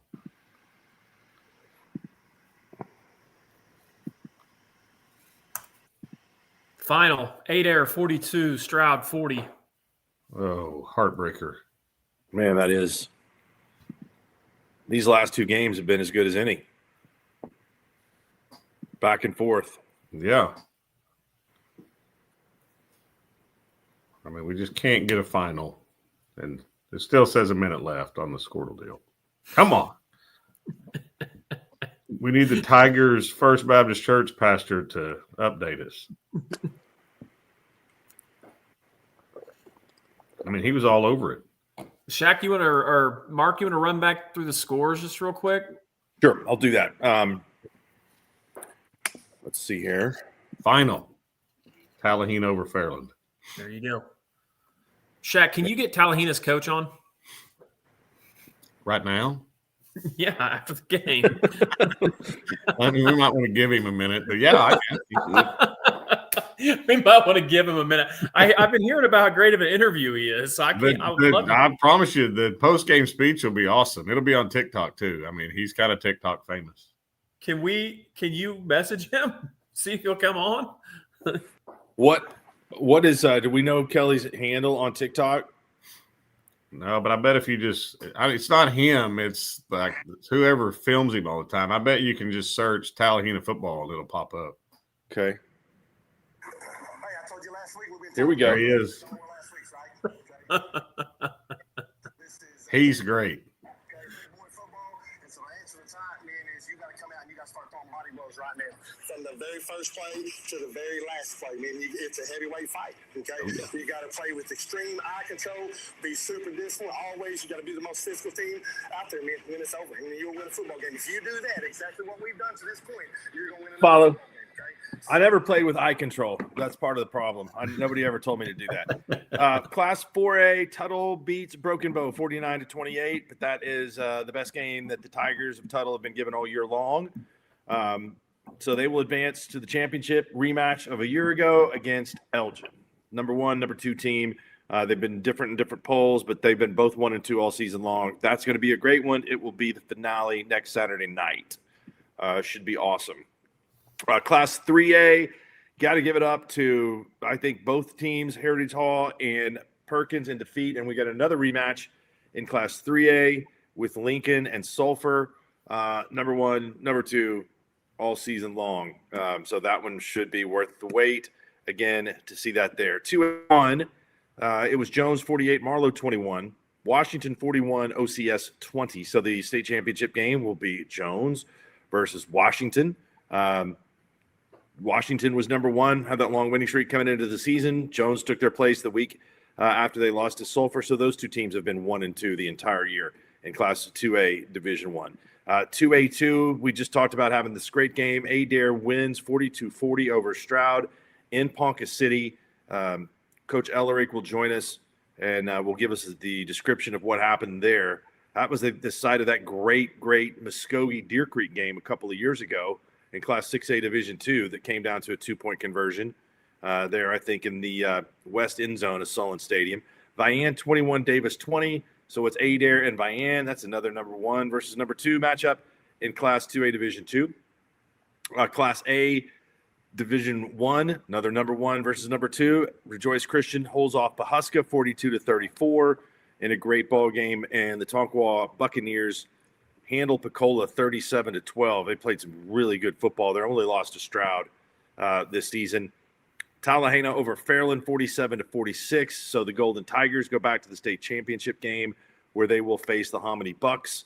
44-21 winners over Allen. Hominy number 4, Tallahena number 1 coming in. Of course, we had 2 state championships handed out today, and it's been a long time coming for each of these teams. The Ryan Cowboys win it 60-30 over Medford, their first state championship. Thanks to Coach Tomberlin for coming on the show tonight after that long bus ride home, which I'm sure was a little less long after the victory. And then 6A Division 2, Sand Springs Sandites. We had them number 1 going into the playoffs. They win it 32-27 over Choctaw.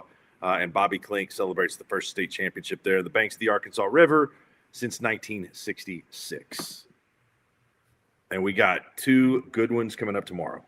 The banks of the Arkansas River. Well said, Mark. That was there's 2 banks. There's one on each side. I think we could just say the bank. It's got to be the banks. It was well placed. Have you ever driven in on Highway 51 from Stillwater into Tulsa? And it's pretty scenic right there. Yeah, it is. Going through Manford. Yeah. How about this? Courtesy of I Was at the Game. Brad Beller, 200th career win tonight. Nice. Good for Brad. Shout out Chris Wilfong, and I was at the game. He's always at the game, literally. Is that 200 at Washington, or is that does it include the wins? I think that's both, because I talked to him earlier in the year. Yeah, it's career win. Yeah. Yep. Career win 200. Stroud fumbled the snap on their 2-point conversion. Did they really? I mean, he picked it up, but it wouldn't. I mean, at that point, it was a lot of pressure. A lot of pressure late in those games. Yeah.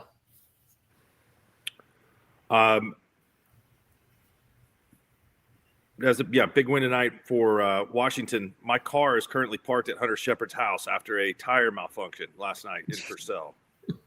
So what did you have to Uber home? Katie came and picked me up. That was very nice of her. Helper. Yeah. You could have called Al. He could have quality assistant. If not, I'd have been bunked up with Hunter last night.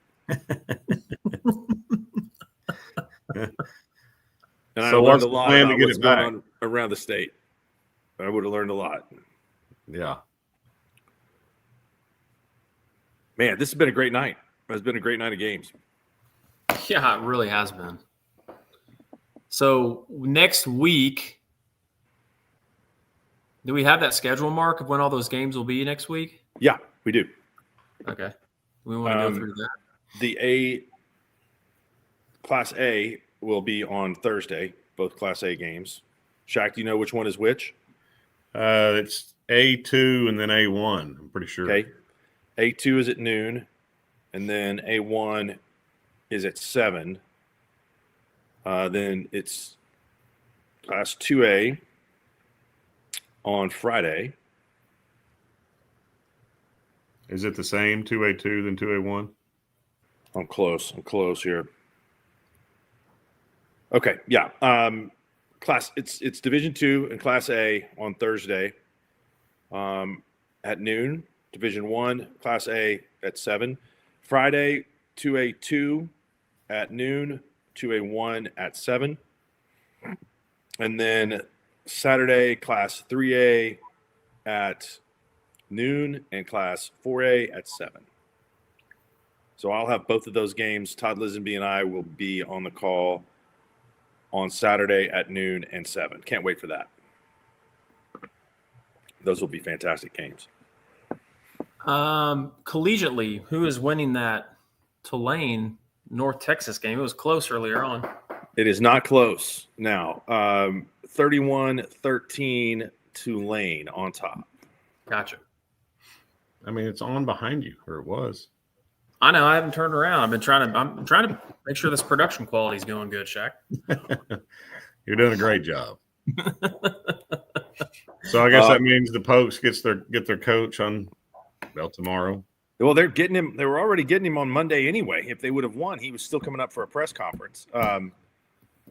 James Madison won over Troy 31-14, so they are in position to make the college football playoff. Nice. If Duke beats Virginia. We have Coach Harmon. Do you want to go to Coach Harmon, Mark? Yeah, absolutely. Awesome. We will bring Coach Harmon. Trenton, what up? What's up, guys? How are you? What's up? Congratulations.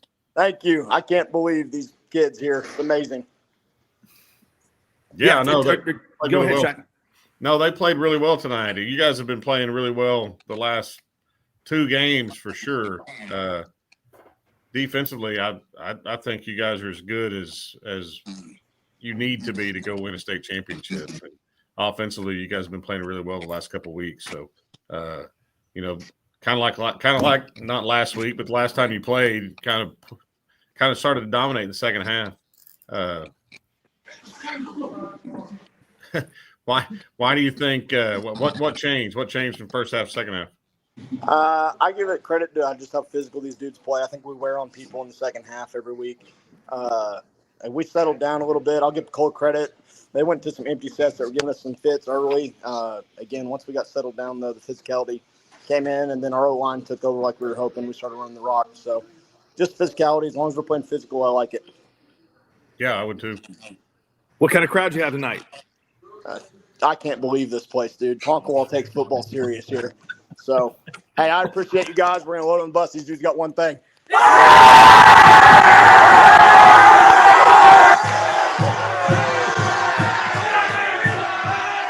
Congrats. That's awesome. That's good stuff. That's a good point, Shaq, on talking about what those guys have done in the second half. Like, they got pushed by Minko early, and then this game was kind of going back and forth, and it was 10-6, and Pecola had the ball. It looked like they might be able to take the lead, but then Tonkwall had that explosion in the third quarter where they just put it away really, really fast. So should be a good one. Rejoice with the defending state championship coming in. I think that might be a different favorite in the championship game.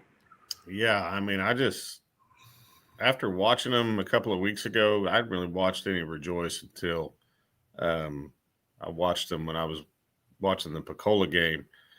Don't get me wrong, they're really, really good. But they didn't look like the same team they had last year, especially up front.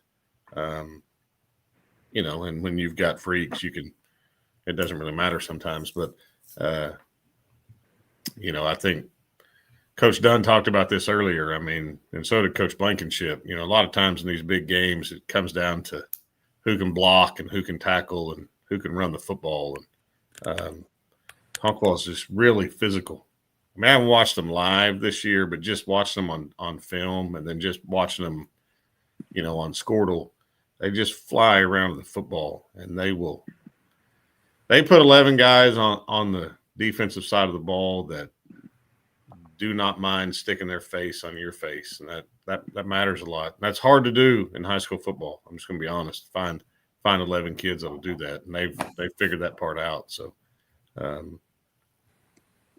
I think they're bringing another gold ball back to K County. They're in K County, right? K County.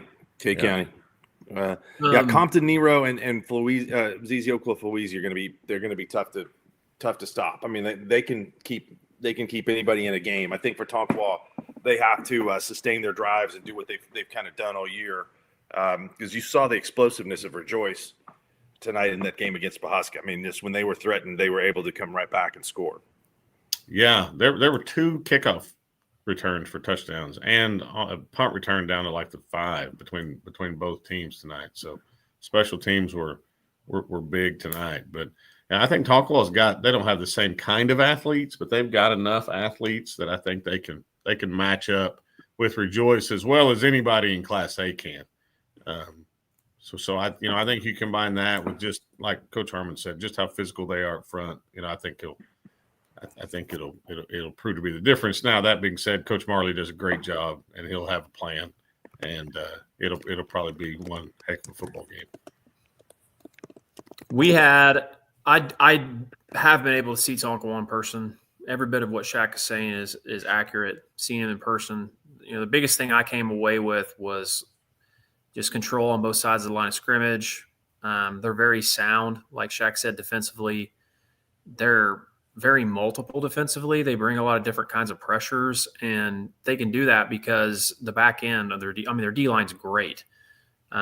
Big kids up front that can move, and then their secondary and their linebackers are all like clones of each other. They're all like 6 foot to 6'2", 175 to 185 pounds, and they can move all over the place. And when you're playing the level of athlete that Rejoice is going to put out there, because Rejoice is, as we know, has not only 2 of the best athletes in 2 of the best athletes in the state, and 2 of the best athletes in the nation. I mean, quite frankly, playing on that team. And if you're going to be able to somehow find a way to beat them, you're going to have to be able to match them somewhat athletically. I would also say I've seen Rejoice just bits and pieces of them this year. Mark and I saw them last year against Fairview. And I just thought they overwhelmed Fairview. And obviously when Bernard got hurt, it made it super difficult for Fairview to have a chance in that game. But I would agree. I think this is a game that if Tonkawa can control the trenches and can be the more physical team and then can limit the big plays, that I think you could see Tonkawa winning it.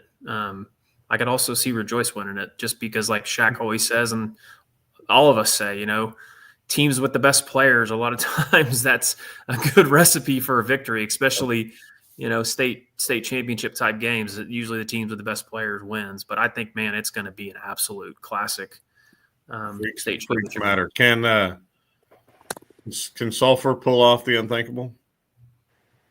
Coach Cole was pretty confident last week that he thought that they could. And Heritage Hall gave Lincoln at least a contest tonight. And I didn't think we also talked with Brett Bogert, and he seemed pretty confident, and rightly so, that they were going to show up because they've gone up against Lincoln Christian more than their fair share and held their own. So that's going to be a good game. I would say yes, they can. I'm looking forward to seeing Maddox Mobley and just seeing what kind of player he is. Are you calling that one? Yes. Yeah. What other game do you have, Mark? Next. I have got both the Class A's and then the 3A, 4A. Nice. Well, you better study up on TikTok this week. You'll have some questions for Coach Travis.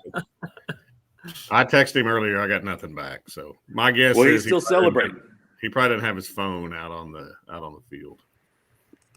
Okay, I told you guys a little bit earlier tonight that my first cousin's son was going up against Frisco Lone Star tonight. Frisco won it 58-38.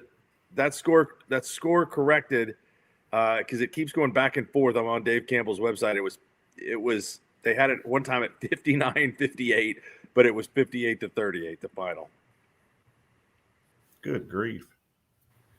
Have you guys ever been down to the state championships week in Texas? I've watched them all on the Fox Sports channels. You haven't been live? I've not been live, no. You need to go. I haven't been. I want to go. I thought about doing it this year. I want to go watch like the Thursday, Friday morning games. I've been down to the Friday night, Saturday, watch the big schools, but I want to go down and watch the small 11-man, the 2A, 3A games. I think that'd be really cool. It's a wild scene, though. I mean, they pack them in down there. Aledo, they played that game tonight at the Star, so the winner of it gets Aledo, who beat Denton Ryan tonight. Aledo typically puts out a decent team. Shaq. Oh man. Get a shout out from Becca at Vipe. What's up, Becca? I saw Becca on Thursday. She was out there with Rod delivering the programs. It was pretty cold. It was pretty cold when they showed up.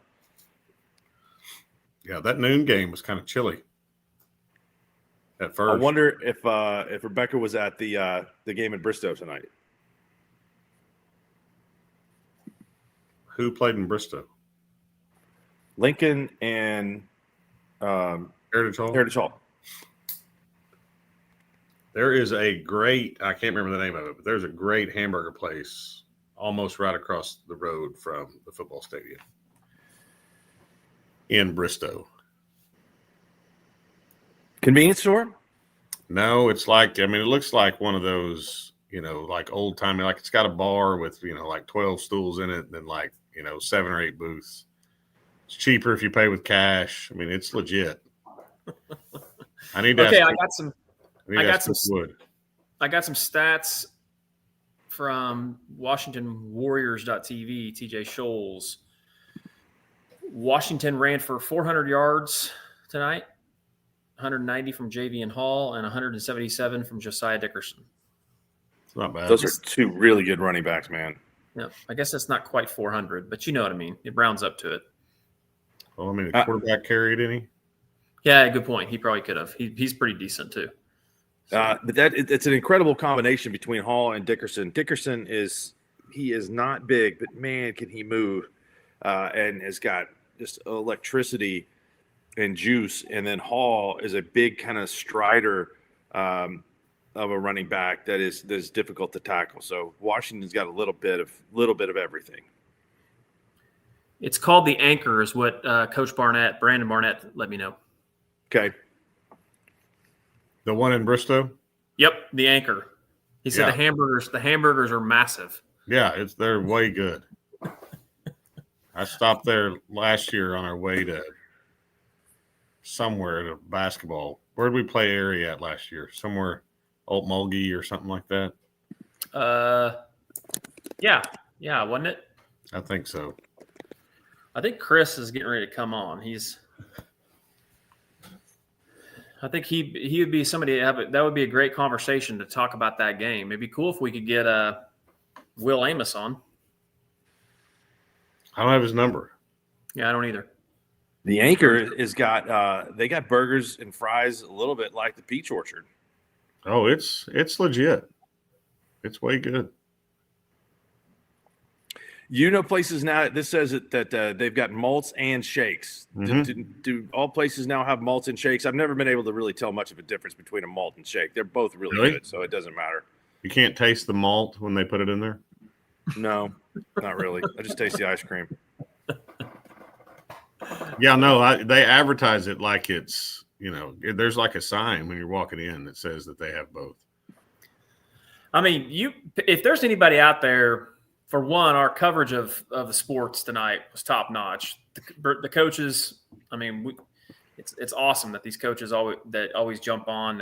They give us their time, but the food tonight, of all of our recap shows, tonight has been the night where we've taken the food up a notch. Would you guys agree with that? We started with the Flamingo and Swisher's Adventures. That was an early comment. The Peach Orchard got brought up. Help me out from here. I mean, the Anchor, Flamingo. Yep. I feel like there was another one.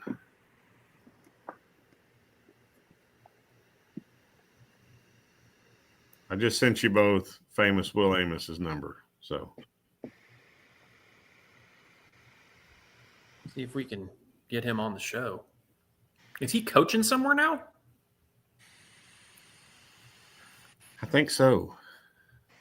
I think he was at Wyandotte at one point. I don't know. Let me find out. This hot dog at the Anchor does not look as good as some of the other stuff in there. You got to go burger. I mean, don't stray away from what the reason you're going.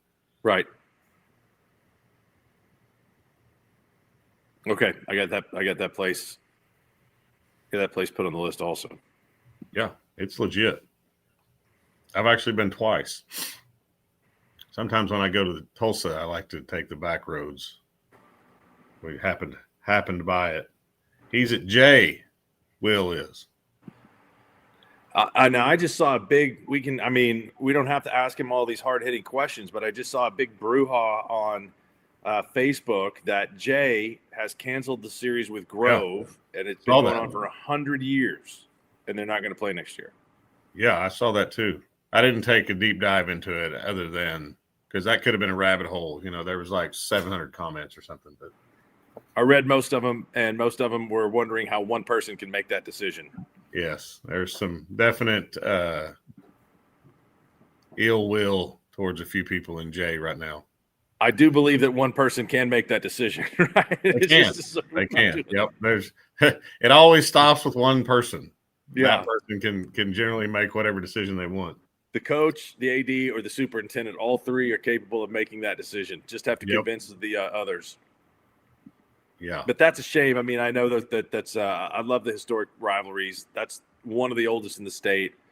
It's too bad that that's coming to an end. But we've seen a lot of great rivalries come to an end based on the difference in population and enrollment. And I don't, some of them are hanging in there. Shaq, there's a few rivalries that are still taking place between a Class A school and a Class 3A or Class 4A school. The Hominy Cleveland rivalry is that way. There are a few others, but man, I mean, if you're a smaller community, to just see that rival just keep getting bigger and bigger and bigger and bigger, it's tough to maintain competitiveness. Yeah, I have a feeling it's going to happen to us at some point. We're going to get to the point where probably we're a little bit too big that Crescent's probably going to say it doesn't really make a lot of sense for us to play you, which will be a shame, but I'll understand if I'm still around here. But, I'm hoping because we've gotten a little bit bigger, we might lose that one, but I think we can get Hennessy and Kingfisher to, we've played Hennessy the last 2 years, hoping we can start one with Kingfisher. And if that's the case, I mean, that'll probably last definitely as long as I plan on being around here, or as they're planning on having me around here. But that'll be a cool one. So, yeah.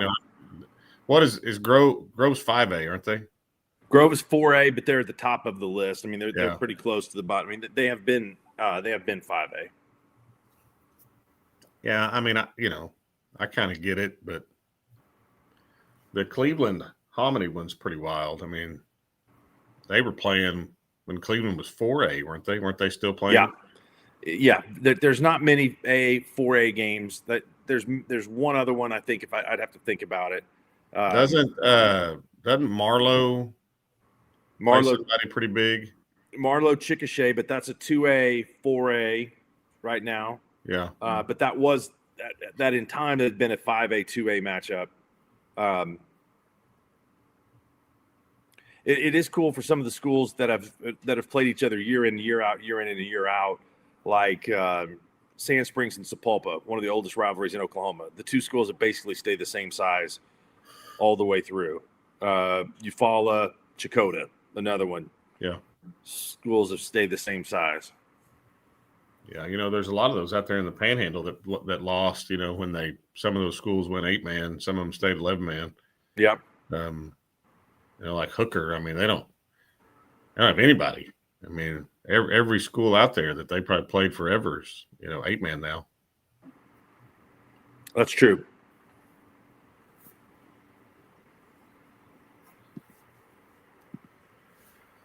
What's Chris doing? Driving? I have no idea. That's his phone lost service all of a sudden. Where were they at? No, not where the bags. Ponca. I think we don't need Chris. We're going to be able to get Adair on. How about that? I'll just bypass him. Yeah. Cut out the middleman. Yep. Cut out the middleman. It looks like Sweatfigure is going to help me get Brady on. So great. Give me 5 minutes. What? So. Brady's not the oldest. Isn't there another one older than him? I think you're right. Because we went up there and played like in 2009, 10. I can't remember. Yale dropped us, and I needed a game, and somehow Adair was open. So we went one time to Adair. It was 0-0 going in the fourth quarter, and I think they suited up 65, and we suited up 25. It was 21 rip at the end of the game, but it was cool. And there was a Bradbury playing quarterback, and I think he was his older brother. What year was this shot? I mean, you're making me think, and I'm old. It would have been like, I think it was 2010.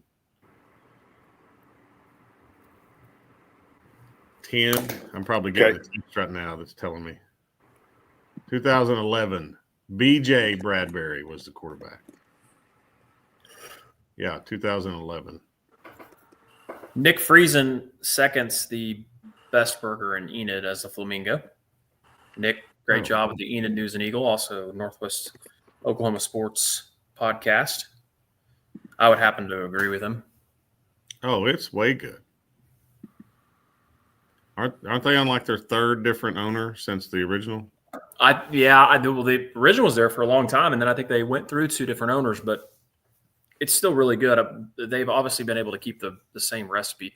They kind of like try to change the menu up like a little bit, and then which I don't think was necessarily a bad thing. I think they just put too many options on there, and then they kind of have gone back to the original menu, but they have a few more sides now. So I don't remember the chili cheese tater tot being an option last time. Yeah, I don't think they were. Like, that's what I'm saying. Like, they added like tots and stuff. You used to be able to get chili cheese nachos, which you still can. Oh yeah, like those are awesome. But yeah, the tots and some of the sides are recent additions. What about the pickled egg? Oh yeah, I get a pickled egg every time with hot sauce, salt and pepper. You got to. And so you're saying the burgers have some kind of special seasoning on them? I mean, that there's a recipe, or I mean, it's not. There's the flat top that's been there for 45 years. That's all you need. Same right? flat top. Yeah, same flat. They kept the same flat top. That's why they taste the same. I'm telling you. I mean, Mark, you've had one, right? No. Oh my, that's blasphemy. No, I know. I have not. I mean, you need to go tomorrow. You know, he's not playing. Well, I mean, what I'm else? telling you, the Flamingo Burger is so good. Meet Adam, make him buy you lunch. All right, looks like we got Chris Elrick. You guys want to go to Chris? Yeah. All right, here we go. Coach Elrick. What's up? Are you driving, or did you make your boy drive? No, make Carrie drive. Yeah, good. She loves driving at night and weird places she's never been, so this should be a good adventure. Help her. Yes. So what happened? What happened in that game tonight? Was it back and forth, and how does it look? It was all that plus a bag of chips. It was a really, really good high school football game. Two, I guess, diametrically opposed offenses, but man, 22 kids on the field laying it on the line every single snap. I mean, a lot of guts, a lot of heart, and I know somebody's going to win and somebody's going to lose, but it was it was a really good high school football game.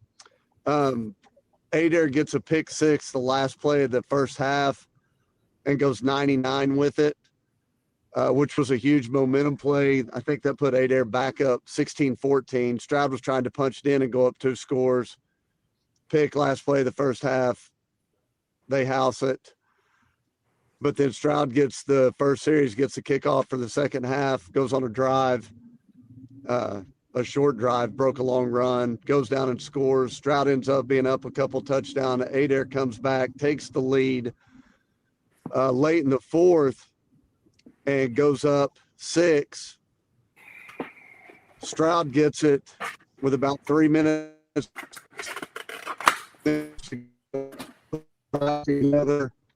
Late in the fourth, just miss on a couple big plays and end up with a 4th and 8 from probably the 25-30 and go reverse pass, pitch it back to the quarterback, the kid that started the reverse, wheels down the sideline, touchdown. Had a chance to tie it up with the PAT. Something funky happened, missed the PAT, goes overtime. Adair scores, gets the 2 point. Stroud scores, gets tackled, no 2 point, ball game. What a game! We were following it. What a game!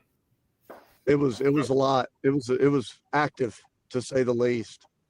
Just real quick, just because I'm close to a lot of these kids. First of all, I thought Stroud's coaches, both sidelines, well coached, hard fought. Coach Presley called a heck of a game on offense.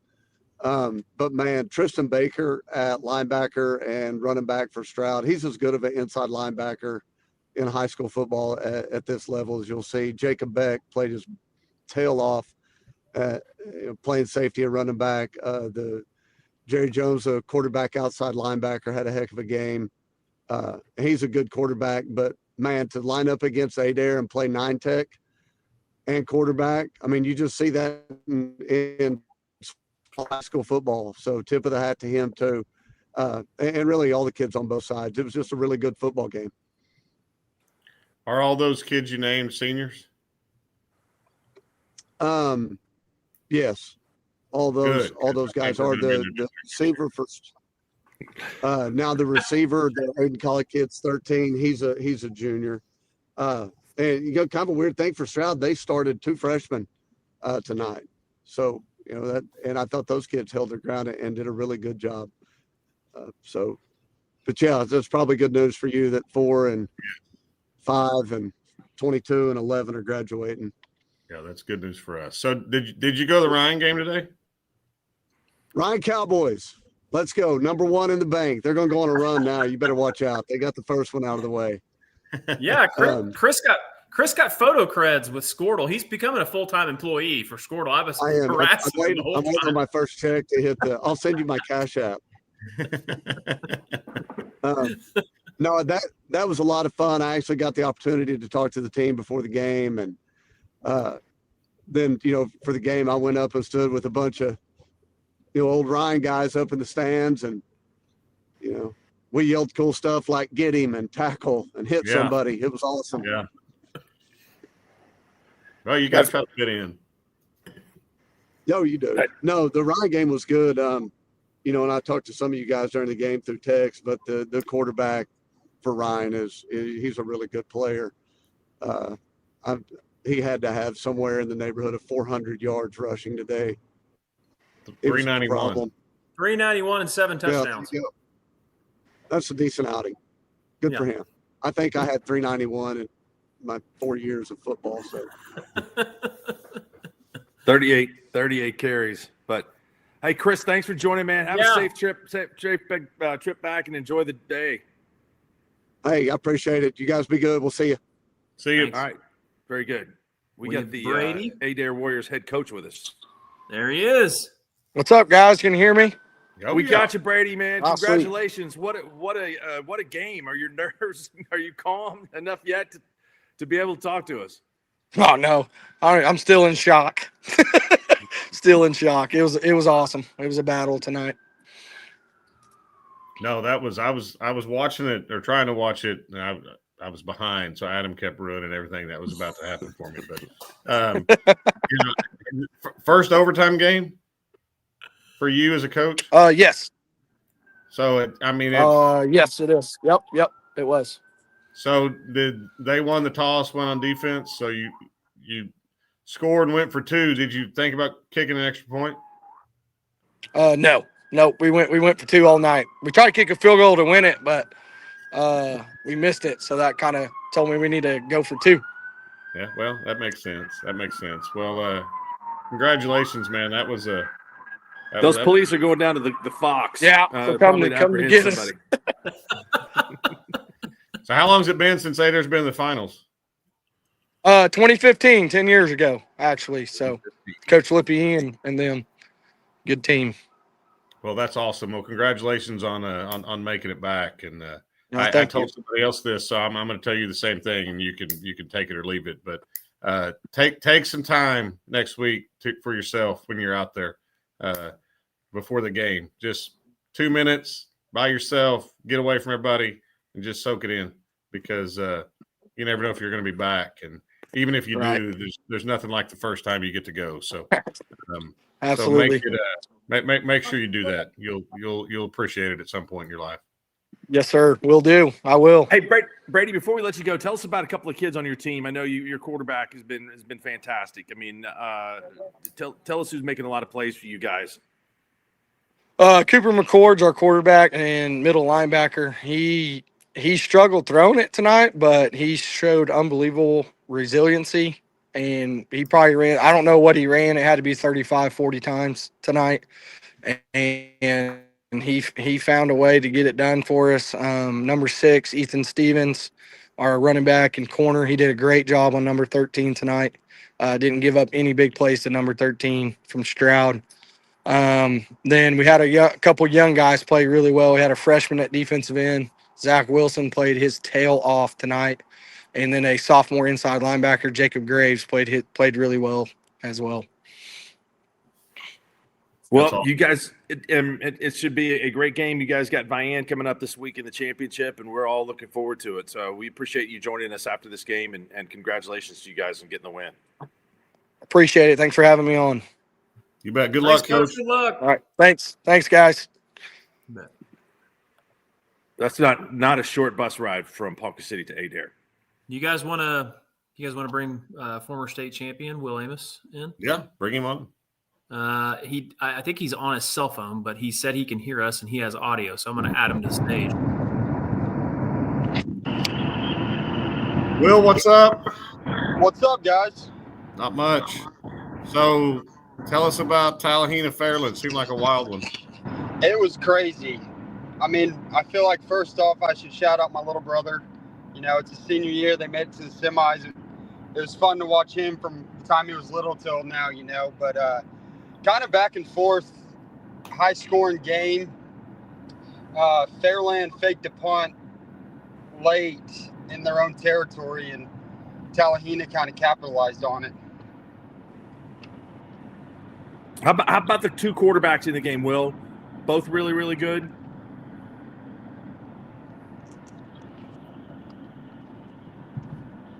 We lost you.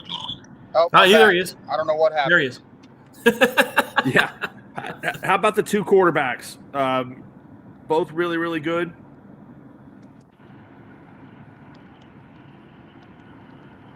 Jack, can you translate for me? Will, can you hear us? Yeah, you're back. I don't know what happened. Tell us about the two quarterbacks. How'd they play? Man, I got to coach the Shirts kid his sophomore year. He's unbelievably talented, and some program's going to be really lucky to have him. I had never seen the Tallahena kid, but, you know, I knew he put up a lot of numbers, and he's unreal too. So when you got two dudes like that going at each other all night, it's always fun to watch. Yeah, I mean, it seemed like it was legitimately whoever gets it last gets the win kind of a thing. Absolutely. Fair assessment? Yes, absolutely. I thought, you know, when Tallahena scored with 24 seconds left, I'm like, well, you know what? They've been going back and forth. 24 seconds seems like a lot of time. I thought Fairland might have another chance to go on and score. Yeah, no, we were following along on Squirtle. It was wild. Every time I thought, well, surely that's going to be it, then there was another score. So I'm sure for both coaches and anybody directly involved in the game, it was probably a horrible situation. But for just a casual fan watching, I'm sure it was an awesome football game tonight. It was awesome, but I mean, you could kind of tell it was just whoever got the stop. You know, I think they stopped each other twice the whole game. It was just really high-powered offenses. Well, Will, we appreciate you coming on, man. Be careful driving back. Well, I appreciate it. Thanks, guys. Yeah, you Thanks, will. Will. See you. See ya. Got the final box here from the 6A Division II state championship game, and man, this was it was just even. When you look at some of the numbers here, Sand Springs out first down, Choctaw 16-14, 147 yards rushing to 114. Choctaw threw for 219. Sand Springs threw for 191. That makes the total offense 338 for Sand Springs, 333 for Choctaw. Wow. So that's about as close as you can get. Looking in here for any turnovers. Yeah, I was looking for turnovers. No points off turnovers for either team. One interception for Choctaw. That was one interception that was thrown by Sand Springs, picked off by Choctaw. That was it. So Easton Webb finishes his career 14 of 20, 191, 2 touchdowns. Dominic Forbes, who is a junior, will be coming back next year for Sand Springs. 6 catches, 68 yards, 2 touchdowns. His touchdown totals for a career. Let me look at this because I've got that written down here. The last 2 years, Dom Forbes now has 34 touchdowns receiving. And so he's got another year to go. That's pretty impressive. Titus Hawk, big-time recruit, caught a touchdown pass in the game for Choctaw. Meyer Morgan, really extremely elusive running back, ran for 66 yards and 2 scores. And Sand Springs gets it done, knocks off Choctaw, and wins the state championship. So congratulations to them. Big night from Brock Odell. He ran for a touchdown and made 13 tackles on defense. So he got his money's worth playing on both sides of the ball. Yeah, for sure. There's been some – Brock Odell ran for 3 touchdowns on the night. There's been some I mean, historic state championships this weekend. I mean, Ryan winning their first one ever. Sand Springs winning their first one since the 60s. I mean, that's pretty cool. You know, it's pretty great. Great way to start off the first weekend of the state championships. Well, fellas, I think if you guys are ready, I think we could probably call it a night. What do you think? I think yeah, get ready for another big day tomorrow. So it was a lot of fun. Thanks to all our guests tonight that stopped by and gave us some time. And looking forward to the games tomorrow. Yeah, be sure to tune in NFHS. Tune into all the games. Mark is calling the Bixby Owasso game, correct, Mark? Yeah, calling both. I'm calling both games okay. tomorrow. Yeah, you better rest up. I know. I probably need to get some sleep. Get your beauty rest, Mark. Shaq and I will not be calling games tomorrow. So no, we won't. I may meet up with you and we can go to the, what was it called again? The Cotton Patch, the Peach Patch, or yeah, down in Ryan. Yeah. I mean, why not? What else we doing? Doug's Peach Orchard. Yes, Peach Orchard, Doug's yes. Peach Orchard. Yeah. We need to I get mean, them there's to no OU sponsor. game. Traffic will be light going down. Yeah. We need to get them to sponsor the Friday night recap show. Friday night recap show sponsored by Doug's Peach Orchard. Yeah. Well, Mark, thanks, man. I appreciate you. Thanks, Shaq. Thank you guys. It was a lot. It was a lot of fun. Yeah. And so we'll have a lot to talk about in the next couple of weeks. So, boys, thanks for all the guests tonight. Thanks, Shaq. Thanks, Adam. We'll see you again soon here on another Squirtle Friday Night Recap.